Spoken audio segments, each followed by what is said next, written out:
ওয়ালাইকুম রহমতুল্লাহি ওয়া বারাকাতুহু। ওয়ালাইকুম আসসালাম। আপু ভালো আছেন? আলহামদুলিল্লাহ। আপু, আপনারা সবাই কেমন আছেন? জি আপু। আলহামদুলিল্লাহ। আলহামদুলিল্লাহ। আচ্ছা আপু, কোরআন শিক্ষা কোর্সের দ্বিতীয় ব্যাচের 27 নম্বর ক্লাস আজকে।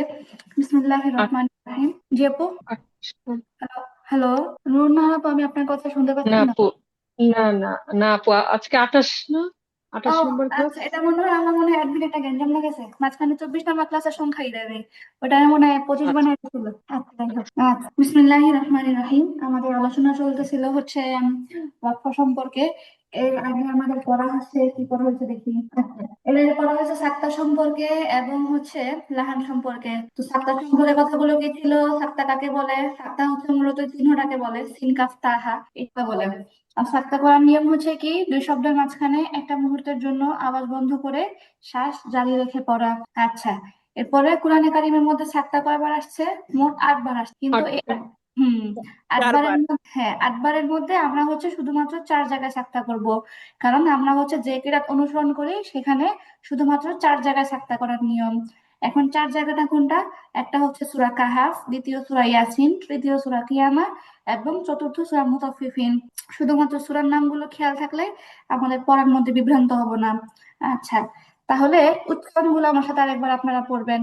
বিসমিল্লাহির রহমানির রহিম।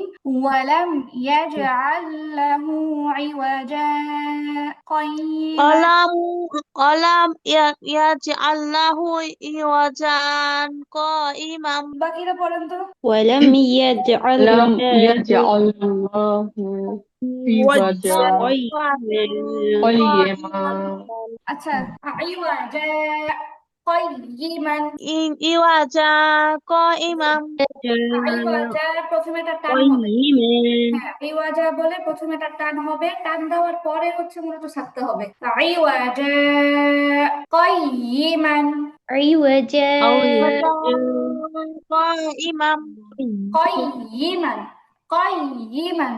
ওয়ালাম ইয়াজআল লাহু ইওয়াজা কাইয়িমান। ولم يجعل له ولم عوجا ওয়ালাম ইয়াজআল قيما ইওয়াজা قيما ইমাম। আচ্ছা, রুফাই সুলতান আপু, ক ইমান না কাইয়িমান। ইমাম। কয় ইমান না কয় ইয়াজের ই, মিম দুই জবর মান, কয় ইমান। ইমাম। কয় ইমান। ইমাম না। ই হবে না, ই। ই কয় ই। কয় ইমান। ইমাম। আহ, আফরোজা আপু শুনুন তো আপু। আফরোজা আপু। হ্যাঁ আপু। হ্যাঁ, হ্যাঁ বলেন হ্যাঁ তো। আপু আমি আর একটা বলেন। ولم يزل عوجا قيما বাস বাস আপু। ওয়ালাম ইয়াজআল লাহু, আপনি আমার সাথে অল্প অল্প করে বলবেন, হ্যাঁ। ওয়ালাম ইয়াজআল লাহু। ولم يزل له আপু, ইয়াজআল না, ইয়াজআল, জিমে কলকলা। ওয়ালাম ইয়াজআল লাহু। ولم يجعل له এবার আইওয়াজা কাইয়িমান। عوجا قيما আচ্ছা আপু, শব্দটা হচ্ছে আইন জের আই। আইন জের আই। আই। আইওয়া। আইওয়া। আইওয়াজা কাইয়িমান। عوجا قيما আইওয়া। আইওয়া। আইওয়া। আইওয়াজা কাইয়িমান। عوجا قيما عوجا قيما। عوجا قيما ঠিক আছে, তারপরটা আমরা দেখি। আপু, তারপরটা আপু। আপু, আপু। এখানে আল্লাহটা কি মোটা হবে নাকি পাতলা হবে? আল্লাহ কই আপু? আপু, এই যে আল্লাহু, এই যে ওয়ালাম এটা হচ্ছে ইয়াজআল্লাহু। ইয়াজা আল্লাহু। লাহু একটা শব্দ, এটা আল্লাহ শব্দ না। আল্লাহ শব্দ থাকলে ও লামটা ডাবল থাকবে। আচ্ছা আপু। আচ্ছা আচ্ছা। আচ্ছা, তারপর আপু এটা আমারটা দেখি। একটু শুন আপু বলেন বলেন। ولم يجعل له عوجا قيما হ্যাঁ, সুন্দর হয়েছে। আরো কেউ শোনাতে চান? শোনাতে চাইলে বলেন। আপু আমি বলি। বলেন আপু। ওয়ালাম ইয়াজআল আল্লাহু ইওয়াজা কাইয়্যিমান। কয় ইয়ে না আপু, কয় আমি ই। বলি। কয় ইমান। কাইয়্যিমান। কয় ইমান। কাইয়্যিমান। হ্যাঁ আপু। কাইয়্যিমান। আচ্ছা, তারপরে কে বলবেন? আপু আমি আপু বলি, আমি নাফিসা। বলি একজন একজন একজন আপু একজন, হ্যাঁ। ولم ولم يجعل له عوجا قيما জানা পড়ি ওয়াজা, আইন শক্ত হবে। عوجا عوجا ولم ولم يجعل له عوجا قيما ولم يجعل له عوجا قيما আইন শক্ত হবে عوجا عوجا قيما عوجا قيما আর কে শোনাবেন ولم يجعل له عوجا قيما আপু ওয়ালাম আল্লাহর পরের শব্দটা কি أو عوجا আরেকবার عوجا আচ্ছা ঠিক আছে তারপরে আর কেউ বলবেন আপু আসসালামু আলাইকুম আমি বলি يجعل له عوجا قيما এই মাশাআল্লাহ হ্যাঁ সুলতান আপু বলেন ওয়ালাম ইয়াজআল্লাহু আইওয়াজা কাইয়িমান আর লাউড করে বলতে হবে জোরে বলতে হবে আচ্ছা কি লিনা আপু বলবেন আপু আমি একটা প্রশ্ন আগে করি। আপু আমার তো পিরিয়ড হয়েছে, আমি কি আরবি এটা পড়তে পারবো? আপনিই করেন লাস্টে দুটো ওয়ার্ড বলেন দেখি আইওয়াজা কাইয়িমান এই দুটো ওয়ার্ড বলেন আইওয়াজা কাইয়িমান। সাক্কা হয়নি আপু মাঝখানে থামা হয় নাই মাঝখানে চুপ করে থাকতে হবে কতক্ষণ আইওয়াজা কাইয়িমান তো এখানে থামতে হবে একটু না? সাক্তা আপু আমাদের আলোচনাটা ছিল সাক্তার দুই শব্দের মাঝখানে অল্প সময়ের জন্য আওয়াজ বন্ধ করে শ্বাস চালু রেখে পড়াকে সাক্তা বলে আচ্ছা, আইওয়াজা কাইয়িমান কাইয়িমান কাইয়িমান। বা আচ্ছা ওয়াকফ করলে তো টান হবে ঠিক আছে আচ্ছা আপু ঠিক আছে ধন্যবাদ ওকে আমার এই প্রশ্নটা একটু ভালো করে জেনে আমরা তো পড়তে পারবো না তাই না? এই পিরিয়ড চলাকালীন সময় কোরআন শরীফ বা কোনো কিছু তো পড়তে পারি কি আসলে? পিরিয়ড চলাকালীন সময় এমনি নরমালি হচ্ছে কোরআন তিলাওয়াত করার অনুমতি নাই আমাদের মাযহাব মতে কিন্তু আবার অন্য যে মাযহাব যেমন মালিকি মাযহাব যেটা মিশরে প্রসিদ্ধ ওই মাযহাব মতে আবার পড়াশোনার ক্ষেত্রে চর্চা করার জন্য পড়তে পারবে স্পর্শ কিন্তু করা ধরা তো যাবে না। যায় না, আবার ভেঙে ভেঙে পড়তে হয় শুনি এখন অনেকে বলে। স্পর্শ করে পড়তে পারবে না এরকম বলে আর হচ্ছে এমনিতে নরমালি আমাদের মাঝখানে এতটুকু অনুমতি আছে যে হচ্ছে আপনার ভেঙ্গে ভেঙ্গে ভেঙ্গে ভেঙ্গে দুই একটা শব্দ পড়তে পারবো অসুবিধা নেই হ্যাঁ, এটাই আমি ক্লিয়ার হতে চাচ্ছিলাম। আমার কাছে মনে হয় যে না পড়াটাই ভালো, না পড়লাম 7 দিন সেটা ওটা একটু হচ্ছে ওই যে বললাম না চর্চার ক্ষেত্রে যারা হচ্ছে তালেবে আলেম সহজ কথা সবার জন্য তো না পড়লে ঠিক আছে কিন্তু যারা তালেবে আলেম চর্চা করে নিয়মিত পড়া শিখতেছে এদের জন্য বিষয়টা অন্যরকম এই আর কি আপু আপু আরেকটা জিনিস ধরেন বলুন। আমার এখন জরুরি প্রয়োজনে আমার তো অনেক সময় আল্লাহ পাকের নাম আমি কোরআন ধরছি না কোরআন শরীফ ধরছি না কিন্তু আমি যে যদি নিজে নিজেই তসবিটা হাতে করে নিয়ে ওইগুলো আমি বলি বা আমার হয়তো কোনো সমস্যা হতে পারে তখন তো আমি সব আগে তো আল্লাহর নামটাই নিব তাই না তাহলে তো আমি ওই যে ধরেন এই তসবিহ সহকারে বা আমি আঙ্গুলে যেখানেই হোক আমি এই যে সূরাগুলা পড়ি এটা তো আমি আবার দেখছি আপু যে বলছে যে না কোরআন শরীফটা ধরা যাবে না কিন্তু পড়া যাবে কথার কথা আমি এখন বিষয় আছে এখানে আপনার যে আমল করার জন্য বলতে সূরা ওয়াকিয়া ইয়াসিন ওগুলো না আমল করার জন্য বলতে যেমন আপনি আয়াতুল কুরসি পড়বেন বা কোরআনের যে সমস্ত দোয়াগুলো উল্লেখ আছে রব্বানা আতিনা ইত্যাদি ইত্যাদি ওগুলো হচ্ছে আপনি যেগুলো নিয়মিত আপনি পড়েন আমল করেন ওগুলো আপনি নরমালি করতে পারবেন অসুবিধা নেই চারকুল সূরা আমরা তো ফাতিহা অজু কোনো সময় এটা পড়তে পারবো তাই না আপু? এটা হচ্ছে যে কোনো সময় পড়তে পারবেন মানে পিরিয়ড চলাকালে বা সুস্থ অবস্থায় পড়তে পারবেন অসুবিধা নেই আর হচ্ছে জিকির আজকার তো অবশ্যই পারবেন আর আল্লাহর নাম তো কোরআনের অন্তর্ভুক্ত না আল্লাহর নাম হচ্ছে এমনি জিকিরের অন্তর্ভুক্ত ওটাও তো করতে পারবেন কোনো অসুবিধা নাই কিন্তু যেটার কথা হচ্ছে সবাই একমত যে অবশ্যই কোরআন স্পর্শ করা যাবে না তবে প্রয়োজনের ক্ষেত্রে আপনি কোনো ভিন্ন কোনো কাপড় বা গিলাফ দিয়ে আপনি চাইলে ধরতে পারেন এক জায়গা থেকে আরেক জায়গায় দিতে পারেন ওটা পারবেন কিন্তু সরাসরি হাতে কোনোভাবে ধরতে পারবেন না এটা হচ্ছে একটা কথা অথবা কোরআন ছাড়াও আপু আরেকটা অজু ছাড়া কি কোরআন শরীফ ধরা যাবে? হ্যাঁ এই দয়া কোশ্চেনটা করে আমারও ক্লাস মিস করা ছিল অজু ছাড়াও ধরা যাবে না কিন্তু হচ্ছে যেটা বললাম অন্য কোনো কাপড় দিয়ে আপনি প্রয়োজনে ধরতে পারেন অসুবিধা নেই যেমন কলম দিয়ে পৃষ্ঠা উল্টানো বা এমনি কোরআন শরীফের দিকে তাকানো ওটা সবই ঠিক আছে কিন্তু সরাসরি কোরআন আপু স্পর্শ আমি করা যাবে না যদি মোবাইল থেকে যদি কোরআন শরীফ আমাদের পড়ি একটু ক্লিয়ার সেক্ষেত্রে হওয়া কি দরকার। আপু উজু একদিন আমাকে একটু ক্লিয়ার করে দিয়েন।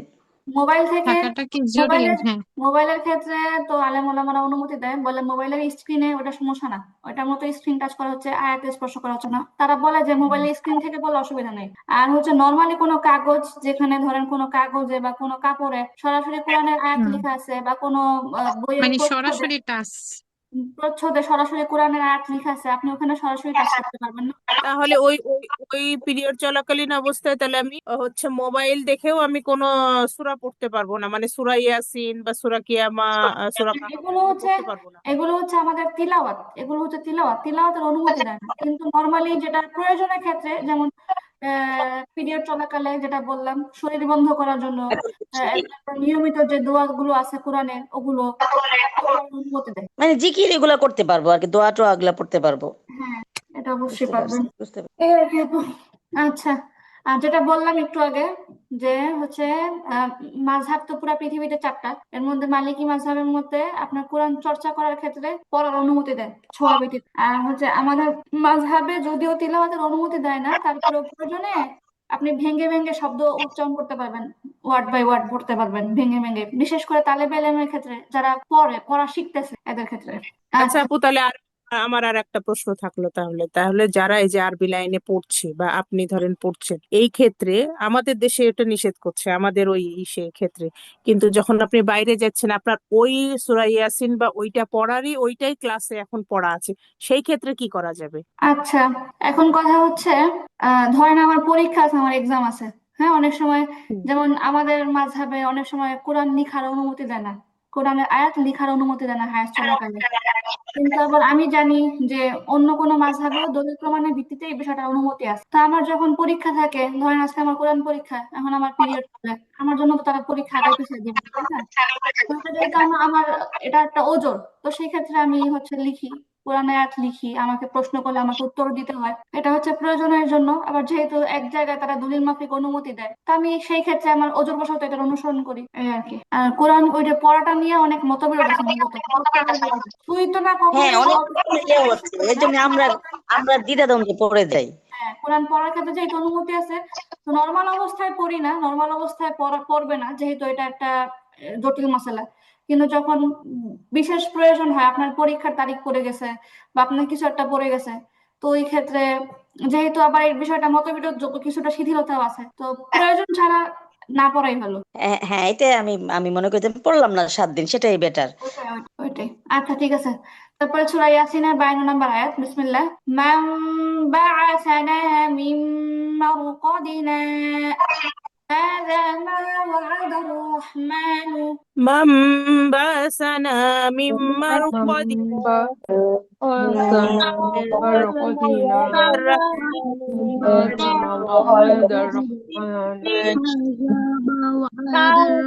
ما وعد الرحمن আচ্ছা, এখানে মূল পয়েন্ট হচ্ছে মারকাদিনা হাদা, এই জায়গাটা একটু বলি। মারকাদিনা হাদা, مرقدنا هذا আচ্ছা। তারপর 3 নাম্বার হচ্ছে সূরা কিয়ামার মধ্যে 27 নম্বর আয়াত, আচ্ছা। ওয়াকিলা মান রাক, وقيل من راق ওয়াকিলা মান রাক, وقيل من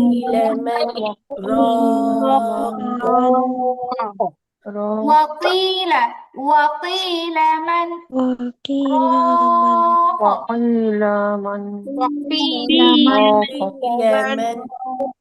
راق وقيل وقيل من وقيل من وقيل راق وقيل من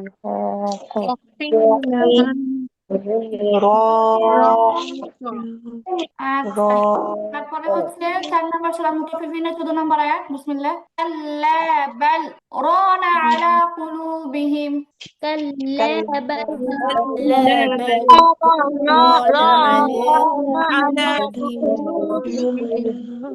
كلا بل ران على قلوبهم كلا بل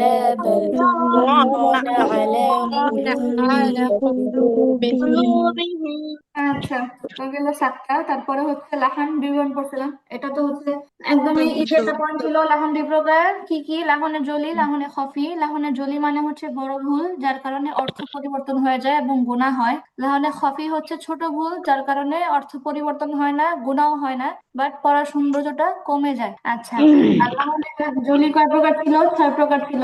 হরকতের জায়গায় মানে এক হরফের জায়গায় অন্য হরফ পড়া, তারপরে এক হরকতের জায়গায় অন্য হরকত পড়া, জজমের জায়গায় হরকত পড়া, হরকতের জায়গায় জজম পড়া, মাদের জায়গায় হরকত পড়া, হরকতের জায়গায় মাদ পড়া, এলোমেলো করা। এটা হচ্ছে লাহোরের দলিল। এবং এগুলো করলে অনেক সময় গুনাহের কারণ হতে পারে। তারপরে হচ্ছে লাহুনে খফিফ যেটা, সেটা হচ্ছে কেমন, যেমন হচ্ছে মাদ, মাদের মধ্যে যেমন টান আছে, আপনি টান দিছেন ঠিক আছে, টানের মধ্যে কম বেশি করা। তারপরে হচ্ছে কলকলা, কলকলা না করা। তারপরে হচ্ছে আপনার মোটা মোটা পাতলা খেয়াল না করা, আল্লাহ শব্দের মোটা পাতলা খেয়াল না করা। এগুলো হচ্ছে লাহুনে খফিফ। বলার সৌন্দর্য কমে যায় কিন্তু আপনার অর্থ নষ্ট হয় না। আচ্ছা, আপু তারপর হচ্ছে আমরা ওয়াজিব ওয়াক্ফ গুন্না সম্পর্কে ছাড়া অন্য গুন্নাগুলো যদি বাদ যায়, সেটা সেটা আসলে কোন মানে কোন ইসের ভিতরে পড়ে? বুঝি নাই।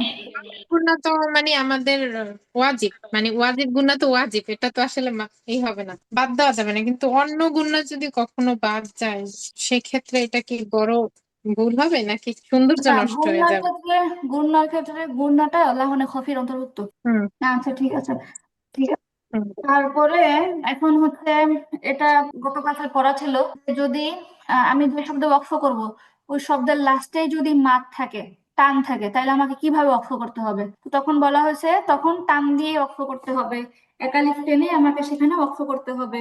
যেমন আমরা এই উদাহরণগুলো পড়ছিলাম। এখন হচ্ছে আমাদের আজকের পড়া যেখানে, সেটা হচ্ছে এখানে কথা হলো, ধরেন যদি শব্দের লাস্টে ছোট হা থাকে, হা তো দুইটা, একটা হচ্ছে বড় হা যেটা জিমের মতো করে লিখে, আর একটা হচ্ছে নর্মালি হা, ছোট হা, বা 1 নম্বর মাখরাজের মধ্যে যে আমরা পড়ে আসছি হামজা হা, ওই হা। তো বলতেছে যদি শব্দের শেষে এই হা থাকে, ভালো করে শুনি, আমরা আমাদের পড়ার মধ্যে যায় না এটা, বা গেছে নাকি জানি না, যদি শব্দের লাস্টে হা থাকে এবং তাতে খারাজের বা উল্টা পেশ থাকে, খেয়াল করি, আবারও খেয়াল করি, যদি শব্দের লাস্টে হা থাকে এবং তাতে খারাজের বা উল্টা পেশ থাকে, তাহলে ওয়াকফের সময় ওই হাটা সাকিন হয়ে যাবে, তখন আর টেনে পড়তে হবে না।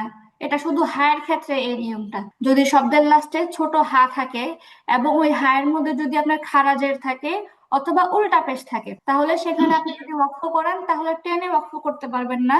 আপনাকে তখন হচ্ছে একদম সাকিন করে ফেলতে হবে, হাটাকে একদম সাকিন করে ফেলতে হবে। এটা হচ্ছে হায়ের ক্ষেত্রে এক্সট্রা একটা নিয়ম, অন্য কোনো হরফের ক্ষেত্রে এই নিয়মটা নাই। অন্য কোনো হরফের ক্ষেত্রে যদি লাস্টে খারা জবর খারাজের থাকে, যাই থাকে, ওই টান দিয়ে পড়তে হবে। কিন্তু শুধুমাত্র হাটাই ভিন্ন, শুধুমাত্র হাটাই ভিন্ন। হায়ের মধ্যে যদি খারাজের বা উল্টা পেশ থাকে, তাহলে ওয়াকফ করার সময় কি করতে হবে? টেনে পড়তে হবে। আচ্ছা সরি, ওয়াকফ করার সময় টেনে পড়তে হবে না, ওয়াকফ করার সময় হচ্ছে সাকিন হয়ে যাবে। হয়ে যাবে। আর যখন হচ্ছে আপনি আবার মিলায় পড়তে যদি চান, ধরেন আপনার শ্বাস চলে গেছে, আপনি এখানে ওয়াকফ করছেন, তখন আপনি সাকিন করে ওয়াকফ করলেন। কিন্তু এরপরে যদি আবার শব্দটাকে পরেরটার সাথে মিলায় পড়তে চান, তখন আবার যেমন আছে ওমনটাই পড়বেন, তখন যেমন টান আছে ওরকম টান দিয়ে ওয়াকফ করবেন। যেমন একটা শব্দ, যেমন এই যে এখানে কি লেখা আছে, এখানে লেখা হচ্ছে মাওয়াজি নুহু, তাই না? শব্দের লাস্টে হা আছে উল্টা এবং পেশ তাতে আছে। হচ্ছে, তাতে হচ্ছে আপু উল্টা পেশ আছে। এখন আমাদের কথার মধ্যে যদি আমি এখানে ওয়াকফ করি, তাহলে বলতে হবে মাওয়াজিনুহ, এটা বলতে হবে মাওয়াজিনুহ। এখন যদি আমি এই শব্দটাকে আবার পরের শব্দের সাথে মিলায় পড়তে চাই, তখন আবার ঠিক এটা আসল রূপে ফিরে আসবে, তখন বলতে হবে মাওয়াজিনুহু। এটাই বলছে এখানে। এখন আপু দেখেন, এই শিরোনামে যে কথাটা বলছে, কথাটাকে বুঝেন নাই, আমাকে প্রশ্ন করতে পারেন। দেখেন কথাটাকে দেখেন, কোনো কোয়েশ্চেন থাকলে করেন। যেমন আগের আগের অনুষ্ঠানে আমরা কি দেখছি, আগের অনুষ্ঠানে আমরা দেখে আসছি যে যদি শব্দের শেষে মাছ থাকে, তাহলে ওয়াকফ করার সময় টেনে পড়তে হবে। সাজা, ওয়াতাওয়াল্লা, হ্যাঁ, আল হায়াতুদ দুনিয়া বানাহা লিহায়াতি ওয়াস্তাগনা, শব্দের শেষে মাছ ছিল এবং আমরা ওয়াকফ করার সময় টেনে পড়ছি। এখন এই প্রকারটা থেকে হাটাকে বের করে নিয়ে আসছে, এই প্রকারটা থেকে এই হাটাকে ব্যতিক্রম, এটা বের করে নিয়ে আসছে। বলতেছে যদি হা হয়, লাস্টের হরফটা যদি হা হয় এবং তাতে উল্টা পেশ অথবা খারাজের থাকে, তাহলে কি হবে? ওয়াকফ করার সময় এটাকে হাটা সাকিন হয়ে যাবে, ওয়াকফ করার সময় হাটা সাকিন হয়ে যাবে। আবার যখন এটাকে পরের ওয়ার্ডের সাথে মিলায় পড়বে, তখন আবার যেমন আছে ওরকম টান দিয়ে মিলায় পড়তে হবে। আমরা উদাহরণগুলো পড়ি, তাহলে আমাদের কাছে আরো বেশি সহজ হয়ে যাবে ইনশাল্লাহ। বিসমিল্লাহির রহমানির রহিম। আমরা হচ্ছে সবগুলাকে ওয়াকফ করে বলবো, সবগুলো কিভাবে পড়বো? ওয়াকফ করে ওয়াকফ পড়বো। ওয়াকফ করে দাও। আচ্ছা, তো ওয়াকফ করলে বেসিক্যালি সবগুলো সাকিন হয়ে যাবে। বিসমিল্লাহ। মাওয়াজিনুহ, মাওয়াজিনুহ,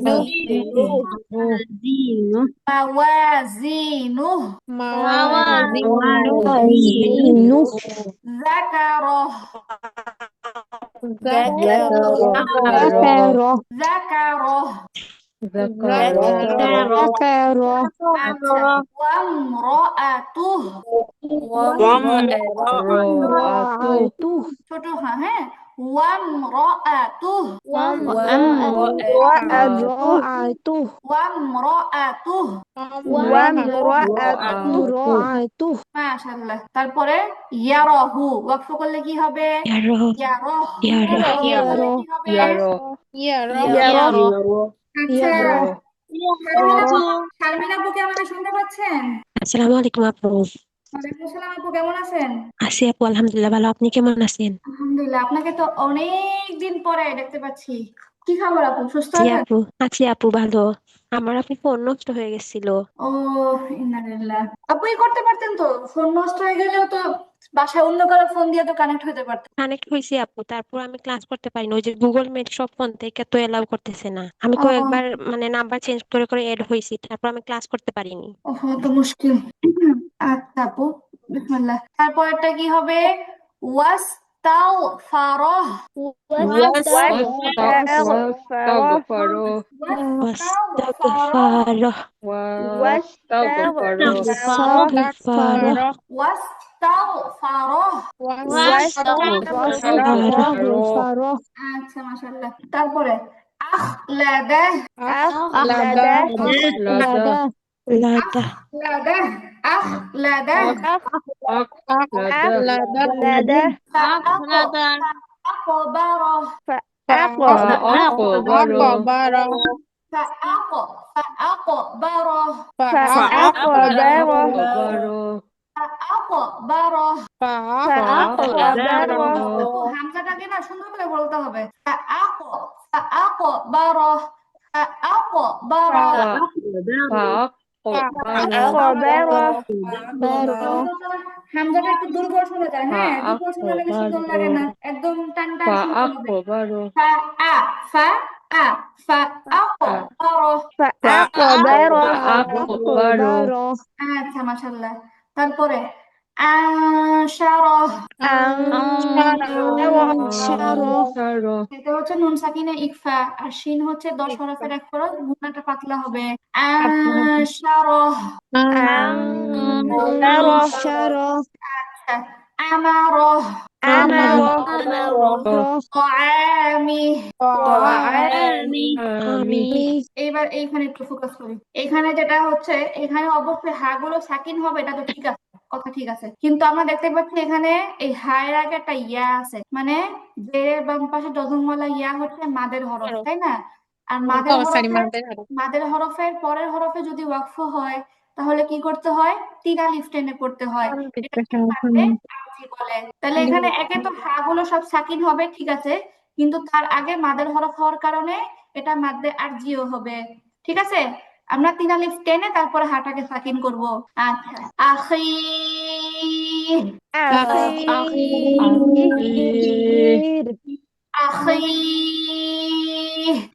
আখি, আবি,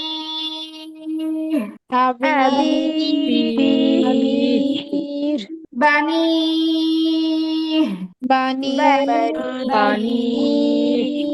ইউনি,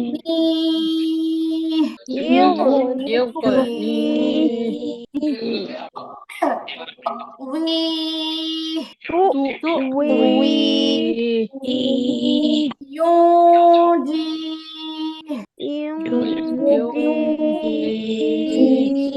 আচ্ছা, ঠিক আছে।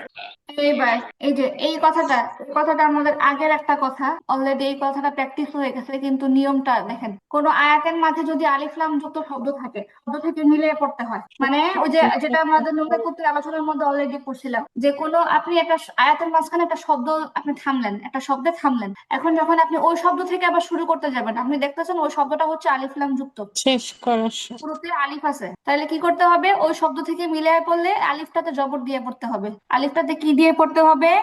জবর দিয়ে পড়তে হবে। হ্যাঁ, জবর এটা দিয়ে হ্যাঁ, জবর দিয়ে সহজ কথা হচ্ছে আলিফ লাম যুক্ত শব্দ থেকে যখন আপনি মিলায় পড়বেন, তখন হচ্ছে আলিফটাকে কি দিয়ে পড়তে হবে? জবর দিয়ে জবর। পড়তে হবে।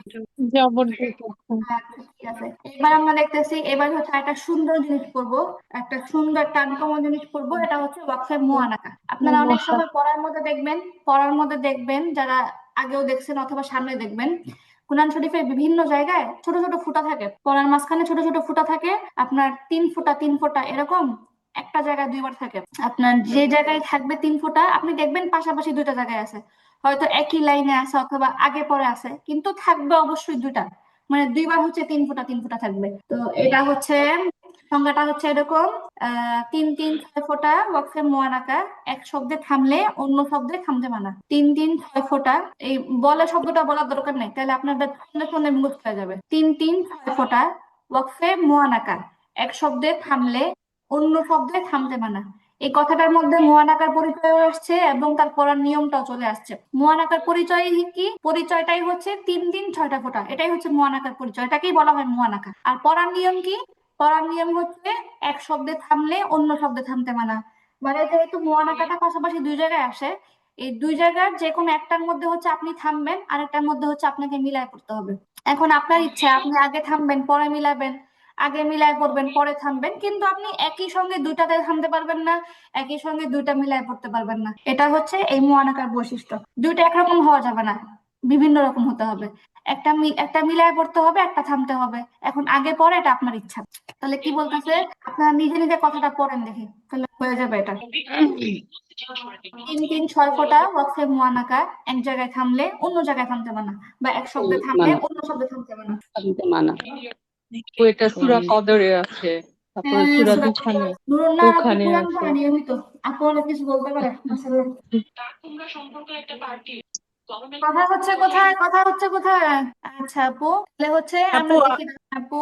তাইলে এইটা পড়ার সময় তাইলে লা রাইবা ফি।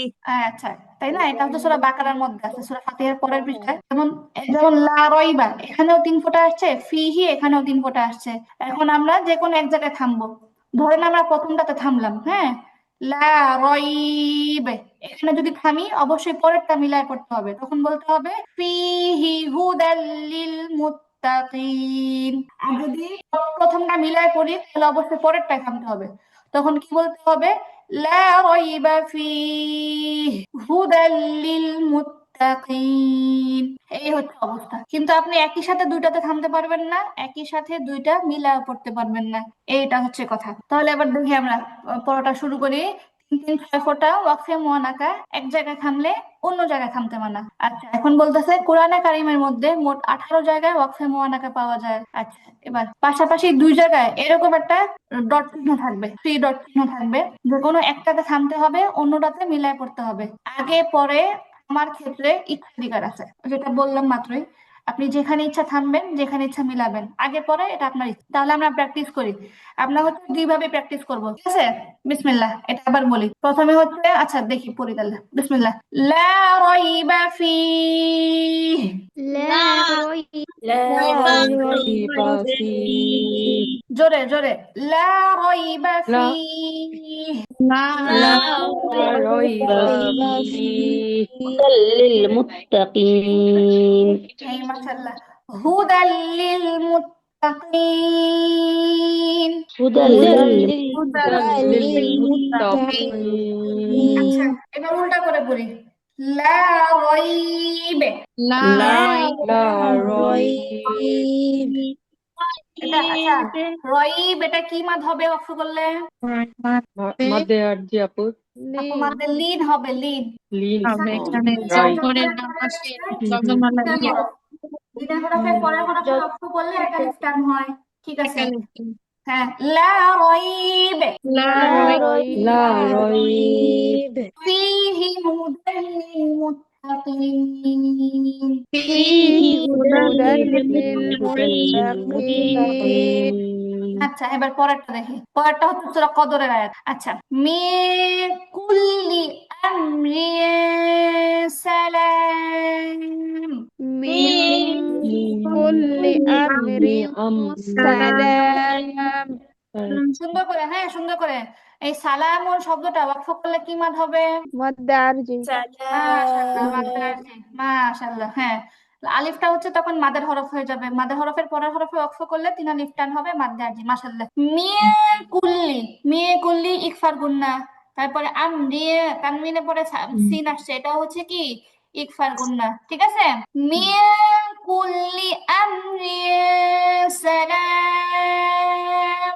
من من كل أمر كل أمر سلام من كل أمر سلام.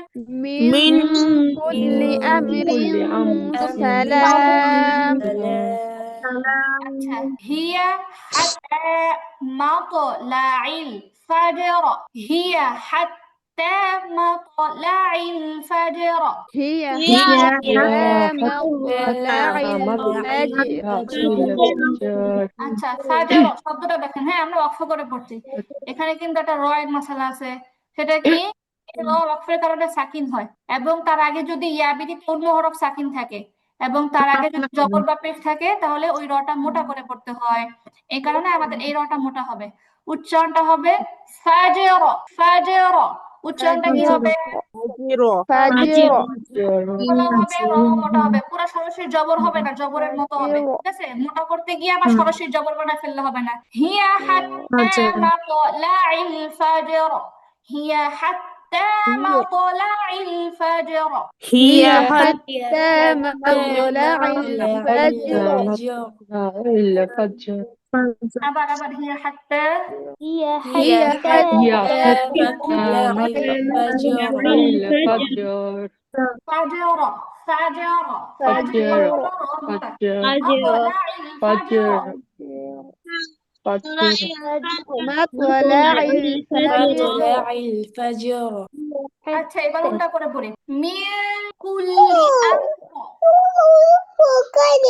আমর। من كل أمر كل أمر আচ্ছা, এবার কিন্তু এই আমরুন শব্দটার মধ্যে ওয়াকফ করার কারণে এটাও মোটা হবে, কারণ তখন রটা হচ্ছে সাকিন হয়ে যাবে। ওয়াকফের কারণে র সাকিন, তার ডানে ইয়া ব্যতীত অন্য হরফ সাকিন, তার ডানে জবর, তাহলে এটাও মোটা হবে। মিয়া কুল্লি আমর, এখানে কোনো কলকলা নাই, তাই না? মিয়া কুল্লি আমর। আমর। মিয়া কুল্লি আমর। من كل أمر আবার من من كل أمر এবার পরেরটা মিলাই পড়তে হবে।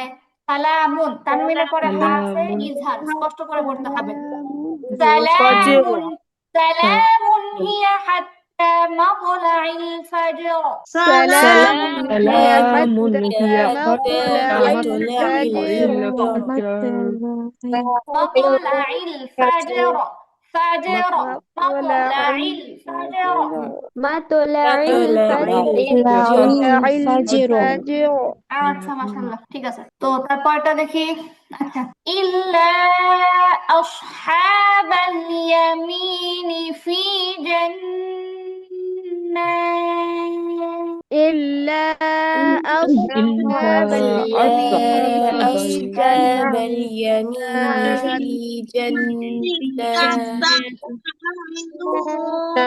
إلا أصحاب اليمين في جنات. إلا أصحاب أصحاب اليمين في جنات جنات يتساءلون. يتساءلون আচ্ছা, এবার উল্টা করে পড়বো। এবার উল্টা করে যখন পড়বো, ইয়ামিনের মধ্যে ওয়াকফ হবে, কিন্তু ফি জান্নাতিন তানবিনের পরে ইয়া আসছে, ইদগামে বা গুন্না হরফ, তাসদীদ দিয়ে গুন্না সহ মিলায় পড়তে হয়। আচ্ছা, ইল্লা আসহাবাল ইয়ামিন, إلا إلا أصحاب أصحاب اليمين في جنات يتساءلون، في جنات جنات يتساءلون يتساءلون في جنات يتساءلون، في في جنة جنات يتساءلون يتساءلون মাশাআল্লাহ। এবার বলেন নুয়ানাকার চ্যাপ্টার কি বুঝে আসছে কিনা দেখেন। জি আপু। বাকিদের কি অবস্থা? জি আপু ইনশাল্লাহ। আচ্ছা আপু মাশাআল্লাহ। আমি একটু পড়াটা বলি, তাহলে প্র্যাকটিস। আপু আমি কি বলবো একটু পড়াটা? হ্যাঁ আপু বলেন। লা রাইবা ফি হুদাল লিল মুত্তাকিন। আচ্ছা এখানে হচ্ছে লা রাইবা, লাটা টান হয় নাই, আর মুত্তাকিনের কফটা কাফের মতো হয়ে গেছে, দুইটা ভুল হয়েছে। আচ্ছা আপু হ্যাঁ কন্টিনিউ। আচ্ছা, লা রাইবা, আপু আরেকবার বলছি, আমি প্রথমটা বলছি আবারও। লা রাইবা ফি, লা রাইবা, লা টান হবে। লা রাইবা ফি হুদাল আপু লিল ফি হ্যাঁ আপু, এখানে ওয়াকফ করলে তো টান হবে, ওয়াকফ করলে তিন আলিফ টান হবে, মাদ্দা আরজি। লা রাইবা ফি, তিন আলিফ টান। লা রাইবা ফি হুদাল লিল মুত্তাকিন। মুত্তাকি কফ, মুত্তাকিন। মুত্তাকি মুত্তাকিন। জি আপু। লা রাইব ফি, আচ্ছা উল্টা করে বললে লা রাইবা, এখানে মাদ্দা লিন হবে, একালিফ টান হবে। লা রাইবে, একালিফ টান লা হবে। রাইব কলকলা আপু কলকলা, লা রাইবে। ফিহি হুদাল লিল মুত্তাকিন। আচ্ছা মাশাআল্লাহ। তারপরেরটা বলবো আপু। আচ্ছা বলেন। মিন কুল্লি আমরিন, ওয়াকফ করলে কি হবে? আমর, আম মিন কুল্লি আমরহ, মিয়া কুল্লি, মিয়া কুল্লি আমর, মিন কুল্লি আমরহ, আমর, আমর, মিয়া কুল্লি আমর। মিন কুল্লি আমরহ। আচ্ছা সালামুন হাত্তা মাতলাইল ফজর। সালামুন হিয়া হাত্তা মাতলাইল ফাজর। আমি দ্বিতীয়টা আবার বলি আপু। আচ্ছা আপু হ্যাঁ। মিন কুল্লি আমরিন সালাম হিয়া হাত্তা মাতলাইল ফজর। আচ্ছা মাশাআল্লাহ হ্যাঁ। আপু আমি ইল্লা ইল্লা, ইল্লা আসহাবাল ইয়মিনি, ইল্লা, ইল এরকম শক্ত হবে না। ইল্লা আসহাবাল ইয়ামিন, ইল্লা আসহাবাল ইয়ামিন, ইল্লা, ইল্লা, ইল্লা আসহাবাল ইয়ামিন, ইল্লা আসহাবাল ইয়ামিন, ইল্লা আসহাবাল ইয়ামিন। ইল্লা আসহাবাল ইয়ামিন। এরকম ফি শক্ত হবে না। ইল্লা, ইল্লা আসহাবাল ইয়ামিন, ইল্লা আসহাবাল ইয়ামিন ফি জান্নাতি ইয়াতাসাআলুন। في جنات يتساءلون، إلا أصحاب اليمين في جنة في جنات في جنات يتساءلون يتساءلون। يتساءلون। আচ্ছা এবার আপনারা সবাই উদাহরণগুলো আমার সাথে দুই একবার পড়েন। আচ্ছা হুম, লা রাইবা ফিহ, لا সবাই সবাই ريب لا لا ريب ريب فيه যেন فيه একদম ক্লিয়ার হয়ে যায়। লা রাইবা ফিহ لا ريب ريب فيه হুদাল লিল মুত্তাকিন। هدى للمتقين এবার উল্টা করে বলি, লা রাইবে لا لا ريب ريب ফিহি হুদাল লিল মুত্তাকিন। فيه هدى هدى للمتقين للمتقين আচ্ছা পরে মিন কুল্লি আমরি সালাম من من كل من أمر كل أمر سلام هي حتى مطلع الفجر هي هي حتى حتى مطلع هي الفجر مطلع আচ্ছা ফাজর এটা কোনো বার হবে না ফাজর ফাজর فجر فجر আচ্ছা বিপরীতটা বলি মিন কুল্লি Sampai tiga saya tuh beli ke. কথা হবে না কথা হবে না أمر সালামুন হিয়া হাত্তা মাতলা'ল ফাজর কথা হয় কোথায় سلام هي حتى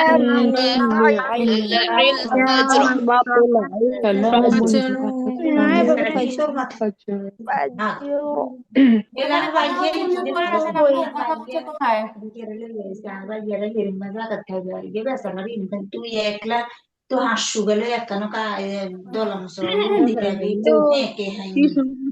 আপু আপনার হচ্ছে অ্যাডমিন থেকে যারা কথা বলে তাদেরকে মিউট করে দিলেই তখন আমাদের সুবিধা হয় যারা আমরা শুনতে চাই। মিউট করছে আপু অনেক সময় বুঝতে অসুবিধা হয় এই জন্য এখন বুঝছে মনে হয় মিউট করছে অলরেডি আচ্ছা ঠিক আছে আপু আপু এখানে তো দুইবার গুণ হবে না আপু দ্বিতীয় আয়াতটাতে মিন কুল্লি আমরিন নাকি ওয়াক্ফ যখন করবেন তখন তো গুণ হবে না আপু মে কুল্লি আমর যখন এটা হচ্ছে সালামের তখন মধ্যে হচ্ছে যদি একটা আপনি প্রথমটা যখন মিলায় পড়বেন তখন দুইবার গুণ হবে মিয়ে একবার কুল্লি আমরিয়ে একবার কিন্তু হচ্ছে এখন আমরা বিপরীত জি। সুরটা পড়তেছি মিয়ে কুল্লি জি আমর মিন কুল্লি من كل أمر أمر সালামুন হিয়া হাত্তা মাতলা'ল ফাজর سلام هي حتى مطلع الفجر الفجر আচ্ছা তারপরটা দেখি ইল্লা আসহাবাল ইয়ামিন ফি জান্নাত إلا أصحاب اليمين في الجنات يتساءلون يتساءلون أكبر إلا أصحاب اليمين রানমানের গতি হয় إلا أصحاب اليمين اليمين في جنات يتساءلون في جنات يتساءلون আচ্ছা, ঠিক আছে। তারপরে এখন যেগুলো পড়বো এখন হচ্ছে এগুলো জাস্ট আমি হচ্ছে একবার পড়ে পড়ে আপনাদেরকে শোনাবো যেটা আগেও বলছি কোরআনের মধ্যে প্রত্যেকটা কোরআনের শুরুতে বা লাস্টের দিকে এই ওয়াকফের নিয়মগুলো থাকে এগুলো হচ্ছে আমি জাস্ট পড়বো মানে এগুলো এখনই যে মুখস্থ করে ফেলতে পারবেন এগুলো কিছুই না জাস্ট আমি পড়বো আপনারা শুনবেন আর হচ্ছে এগুলো কি বলে ওরকম বুঝায় দেওয়ারও কিছু নেই আচ্ছা শুরু করি বিসমিল্লাহ কোরআনে কারিমে ব্যবহৃত কতিপয় বিরাম চিহ্ন এবং সেখানে ওয়াকফের বিধান আচ্ছা প্রথমত হচ্ছে একটা গোল চিহ্ন এই চিহ্নটাকে ওয়াকফে তাম বলে এটাই হচ্ছে পুরা কোরআনের সব জায়গায় প্রত্যেকটা আয়াতের লাস্টে এই চিহ্নটা থাকে এরূপ স্থানে ওয়াকফ হবে কোরআনে কারিমে যখন একটা আয়াত শেষ করে এরকম গোল চিহ্ন থাকে এই জায়গাটায় ওয়াকফ হবে আবার অনেক সময় দেখবেন যে গোল চিহ্ন আছে এবং গোল চিহ্নের উপরে আবার বিভিন্ন হরফের নকশা থাকে বিভিন্ন হরফ থাকে তখন কি করব তো বলতেছে তবে ওয়াকফে তামের উপরে অন্য কোনো চিহ্ন থাকলে অনেক সময় গোল চিহ্নের উপরে লাম আলিফ থাকে ত থাকে মিম থাকে তখন উক্ত চিহ্ন অনুযায়ী ওয়াকফের বিধান হবে মানে এই সবগুলি এই যে মিম ত লাম আলিফ এগুলো এক একটা নির্দিষ্ট বিরাম চিহ্ন তো এগুলোর যে হুকুম ওই ওয়াকফের উপরে এরকম চিহ্ন থাকলে ওইটার একই হুকুম হয়ে যায় যেমন দেখেন এগুলোর হুকুম কি নিতে আসতেছে যেমন মিম যদি আসে কোনো জায়গায় আয়াতের মাঝখানে শব্দের মাঝখানে বা আয়াতের লাস্টে যদি মিম থাকে তাহলে কি বলতেছে ওয়াকফ না করলে এটাকে ওয়াকফে লাজম বলে ওয়াকফ না করলে অর্থ পরিবর্তনের সম্ভাবনা আছে তাই ওয়াকফ করাটা আবশ্যক আচ্ছা তারপরে ত যদি আসে তাহলে কি হবে বলতেছে যে এটাকে ওয়াকফে মুতলাক বলে ওয়াকফ করা ভালো মিলিয়ে পড়া উচিত না মানে এখানে ওয়াকফ করাটাই হচ্ছে ভালো জিম আসলে কি হবে জিম আসলে এটাকে ওয়াকফে জায়েজ বলে ওয়াকফ করা না করা উভয়ই জায়েজ তবে ওয়াকফ করা ভালো এই চিহ্নগুলো এত বেশি এই জন্য এখনো পর্যন্ত আমার নিজেরই মুখস্থ রাখা কষ্ট হয়ে যায় মাঝে মধ্যে তারপর যাটাকে ওয়াকফে মুজাওয়াজ বলে এগুলোর নাম সহ মুখস্থ করা লাগবে না প্রথম কথা হচ্ছে এটা এগুলোর নাম সহ মুখস্থ করা লাগবে না নাম সহ মনেও রাখা লাগবে না জাস্ট চিহ্নটা আসলে বিশেষ করে কোনগুলা একটু বেশি আবশ্যক, মানে কোনগুলা অবশ্যই মিলায় পড়তে হবে, কোনগুলা অবশ্যই থামতে হবে, এই দুই একটা মনে রাখাই যথেষ্ট। বাকিগুলো হচ্ছে জায়েজ, করা না করা সমান। আর এটা হচ্ছে ওয়াকফ করা না করা উভয় জায়েজ, তবে ওয়াকফ না করাই ভালো। সদ হচ্ছে ওয়াকফের মুরাক্কাজ বলে, ওয়াকফ না করে মিলিয়ে পড়া ভালো, তবে নিঃশ্বাস শেষ হয়ে গেলে মিলিয়ে পড়া মানে ওয়াকফ করা যায় আর কি। তারপরে হচ্ছে কফ আর ফা, এই চিহ্নটা যদি আসে এটাকে ওয়াকফে আমর বলে, এটা ওয়াকফ করার নির্দেশ করে। আর যদি শুধু কফ আসে এটাকে ওয়াকফে কিলা আলাইহি ওয়াকফুন বলে। এই ব্যাপারে মতবিরোধ আছে, তবে ওয়াকফ না করা ভালো। আর এই যে লামালিফ, লামালিফটা খুব ঘন ঘন আসে পড়ার মধ্যে, লামালিফটা খুব ঘন ঘন আসে। আর এই আরবিতে লামালিফ এটা হচ্ছে একটা অর্থবোধক শব্দ। এই লামালিফ মানে লা, আর লা শব্দটা আরবিতে অর্থই হচ্ছে না। আমরা যে বাংলায় বলি না, এটাকে আরবিতে বলে লা, লা বলে। এটা হচ্ছে ওয়াকফ করা যাবে না, এটা ওয়াকফ না করার নির্দেশ করে। এখানে ওয়াকফ কখনোই করা যাবে না, লামালিফ আসলে কখনো ওয়াকফ করে না, মিলায় করতে হয়। আপু তাহলে ওই যে শব্দের শেষে যে গোল চিহ্ন ওইটার উপরে যখন লাম আলিফ থাকে আচ্ছা, তখন কি আমরা ওখানে হচ্ছে ওয়াকফ করব না? ওখানে হচ্ছে যেহেতু ওয়াকফ তাম আয়াতটা শেষ, আপনি ওয়াকফ করতে পারবেন, তবে এখানে হচ্ছে মিলায় পড়াটাই হচ্ছে বেটার। করতে পারলে আবার আপনি ওয়াকফ করতে পারবেন, যেহেতু ওয়াকফ আয়াতটাই শেষ হয়ে গেছে, অসুবিধা নেই। কিন্তু যদি আয়াতের মাঝখানে থাকে তখন এটা কখনো ওয়াকফ করা যায় না, ওয়াকফ করলে অবশ্যই মিলায় পড়তে হয়। আচ্ছা আপু, তারপর হচ্ছে সদ আর লাম, এটাকে কদ ইউসল বলে, কখনো মিলিয়ে পড়া হয় কখনো ওয়াকফ করা হয়, কিন্তু ওয়াকফ করাই ভালো। তারপরে হচ্ছে সদ লাম ইয়া যদি একসঙ্গে থাকে ওয়াকফে আউলা বলে, এরূপ স্থানে মিলায় পড়া উত্তম, তবে ওয়াকফ করলে ক্ষতি নাই। তাহলে কয়েকটা পয়েন্ট আছে যেগুলো হচ্ছে বেশি মনে রাখা দরকার। এক নম্বর হচ্ছে মিম আসলে, মিমটা হচ্ছে যদি ওয়াকফের লাজেম, লাজেম শব্দের অর্থ হচ্ছে ওয়াজিব বা আবশ্যক, তো এই মিম যেখানে আসবে পড়ার মাঝখানে অবশ্যই অবশ্যই ওয়াকফ করতে হবে, না করলে অনেক সময় অর্থ পরিবর্তনের আশঙ্কা আছে। আর তারপরে যেটা মাত্র বললাম লামালিফ, লামালিফ মানেই হচ্ছে লা মানে না, এটা ওয়াকফ না করার নির্দেশ করে। আর হচ্ছে বাদ বাকি রইলো কি, বাদ বাকি রইলো বাকিগুলো, যেগুলো ওগুলো তো জঘন্য না, মানে হচ্ছে অর্থ টর্থ পরিবর্তন হবে এরকম কিছু না, জাস্ট তারপরেও একটু মনে রাখা উচিত। ত আসলে ওয়াকফ করা উচিত, ওয়াকফ করা ভালো, জিম আসলে ওয়াকফ করা ভালো, এরকম কয়েকটা পয়েন্ট মনে রাখলেই যথেষ্ট। আচ্ছা, এইবার আলহামদুলিল্লাহ আমাদের নিয়ম কানুনের ধাক্কাধাক্কি সবই শেষ। এখন যেটা হবে, এখন হবে শুধুমাত্র আমাদের নামাজ, তারপরে বিভিন্ন দোয়া টোয়া, টুকটাক টুকটাক মাসালা, আর হচ্ছে নামাজের সূরা। আচ্ছা, এইবার সবার আগে আমরা হচ্ছে দোয়াগুলো একটু পরে পড়বো, দোয়াগুলো পরে পড়বো। আজকে অন্য আপু একটা জিনিস। আমার একটা কোশ্চেন ছিল, একটু করি। হ্যাঁ আপু করেন। আপু ওই যে ওয়াকফ করার সময় যে যে নিয়মটা, যে শব্দের মাঝে থামা যাবে না, একটা শব্দ শেষ হলে তারপরে ওখান থেকে পড়বো বা তার আগের শব্দ থেকে আমি মিলিয়ে পড়বো, হুম, কিন্তু কখনো যদি আমি ওই যে পুরো আয়াতটা আবার পড়ি। দোয়া এটা না আপু, পুরো আয়াতটা মানে কি, আপনি তো থামছেন এই জন্য যে আপনি এখানে ওয়াকফ মিলে মানে পুরোটা না, একসাথে আমার পড়তে যদি পারবেন। শ্বাসটা মানে আমি আর নিতে পারছি না, যে থেমে গেলাম, যে হ্যাঁ, তখন তো নিয়মটা আপনি বলেছেন ওটা থেকে বা তার আগেরটা থেকে পড়তে, কিন্তু আমি যদি একদম ওই আয়াতি শুরু থেকে পড়ি তাহলে কি আমার ভুল হবে? কথাটা বুঝেন আপু, কথাটা বুঝেন। যেমন আচ্ছা। ধরেন একটা আয়াত হচ্ছে 2 লাইন, হ্যাঁ, একটা হুম। আয়াত হচ্ছে 2 লাইন, আপনি হচ্ছে 1 লাইন পড়ার পর আপনার শ্বাস চলে গেল, আপনি এখানে থামলেন, আপনি থামছেন এই জন্য যে আপনার শ্বাস রাখতে পারতেছেন না, তাই না? জি। জি। তো এখন হচ্ছে আপনি যদি আবার ওখান থেকে পড়েন তাহলে হচ্ছে আপনি বাকি 1 লাইন পুরো করতে পারবেন।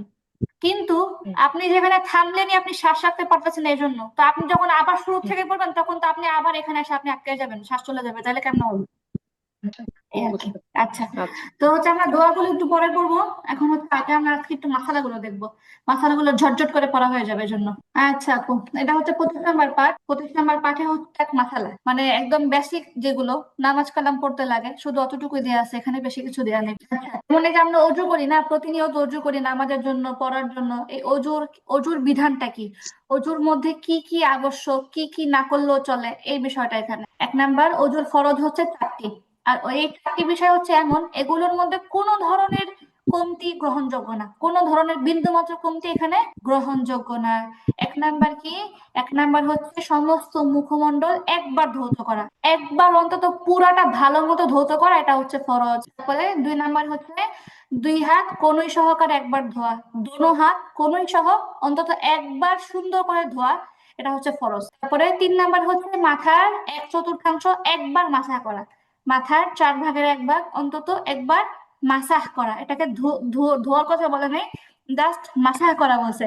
আর মাসাহ করা মানে কি, আপনার যে হাতটা ভিজা আছে অলরেডি, ওইটা মাথার উপর বুলানো, চুলের উপর বুলানো, শুধু মাথার উপর বুলানো যথেষ্ট না, আপু চুলের উপর আমার একটা বুলাতে কথা হবে। ছিল। হ্যাঁ আপু। আপু জি তাহলে এই আপু। যে মাথা মাসাজ করা এক চতুর্থাংশ, তাহলে যে গর্দান যে আমরা অনেকে মাসাজ করি এটাকে তাহলে বিদাত? এটা এটা এটা ফরজের অন্তর্ভুক্ত না, ওটা সুন্নত মুস্তাহাব এসবের শামিল। গর্দান না, আচ্ছা। গলা মাথা করা বিধাত। গর্দান তো মাথা করা, ওজন গলা মাথা করা বিধাত। হ্যাঁ হ্যাঁ আর কি গলার ওইখান দিয়ে, হ্যাঁ হ্যাঁ হ্যাঁ পেছন দিয়ে আর কি। পিছন দিয়ে না আপু, মানে হচ্ছে গর্দান আর গলা। গর্দান মানে হচ্ছে আপনার নর্মালি ঘাড়, আর গলা তো গলা। ঘাড় মাথা করা এটা হ্যাঁ হচ্ছে হ্যাঁ আপনার ওজন ফরজ বা ফরজ না, সুন্নত মুস্তাহাবের শামিল। ঘুমাইতে কিন্তু গেছেন মানে ঘাড় মাথা করবেন ঠিক আছে, কিন্তু গলাটা করবেন না, গলা মাথা করলে সমস্যা। না হ্যাঁ। আচ্ছা আপু, আর একটা কথা বলে নি। হ্যাঁ আমরা যখন এই যে কান কানটা যখন আমরা করছি, তখন আমরা অনেকেই আছে কানের কানে যে আমরা এই যে গহনাটা পরি কানে, তা এখন ওই যে কানের সাথে পিছনে যে একটা আবার বলে যে যেটা আমরা একটা যে আটকাই, তো হ্যাঁ এইটা যখন আমরা আটকাচ্ছি হুক দেওয়া পিছনেরটা থাকে আটকে যে। হুক দেওয়া থাকে, তখন আমাদের যে এই যে কানের দুলটার সাথে তো ওই পিছনটা আটকে থাকে গেল, তাহলে ওইখানে যদি পানি না যায় তাহলে কি সমস্যা? না আপু, ওটা মুখের অংশ না, ওটা মুখমণ্ডলের, কান মুখমণ্ডলের অংশ না, মূলত কান মাথা করা। কান মাথা করাটা হচ্ছে তা ওটা সুন্নত বা নফল এরকম। আর ওটা হচ্ছে যতটুকু থাকে পিছনে কানের, এটার মধ্যে আঙ্গুলটা বুলানো, জাস্ট কানের অংশ অংশ খুলতে হবে না। কিন্তু যখন হচ্ছে আমরা ফরজ গোসল করব, ধরেন আমাদের পিরিয়ড শেষ হয়ে গেল, এখন ফরজ গোসল করতে হবে, তখন অবশ্যই নাকের দুল, কানের দুল, হাতের দুল সব খুলে একদম সব জায়গায় পুঙ্খানুপুঙ্খরূপে পানি পৌঁছানো আবশ্যক, শুধু ফরজ গোসলের সময়। আচ্ছা আচ্ছা, আপু। না আমি বলছি যখন আমরা মাথাটা এক চতুর্থাংশ আমরা করে ফেললাম, মুছে ফেললাম, তারপরে হ্যাঁ মুছে ফেলে তখন আমরা তো ঘাড়ের পিছনটা আমরা করি, গলা তো হ্যাঁ, না, ঘাড়ের পিছনটা ঘাড়ের আবার পিছনে আমরা করি। একবার মাসা আচ্ছা, করি, আবার হচ্ছে কানটা মাসা করে এভাবে, এটা সামনে আসতেছে, সেটা হচ্ছে কানের হ্যাঁ দেখা হ্যাঁ, গেছে ওই ওই- ওই- দুই ওই আঙ্গুল কান। জায়গাটার কথাই আমি বলছি। হ্যাঁ কানটা যখন আমরা মাসা করি তখন আমাদের কানের তো পিছন থেকে আমরা করলাম, কিন্তু কানের এই যে কানের দুলটা পরা থাকলো, ওটা যদি আটকানো থাকে পিছনের অসুবিধা অংশ নেই, সহ। অসুবিধা নেই, অসুবিধা নেই, আচ্ছা বাকিটা আপু মাসা। একটা কথা হ্যাঁ ছিল।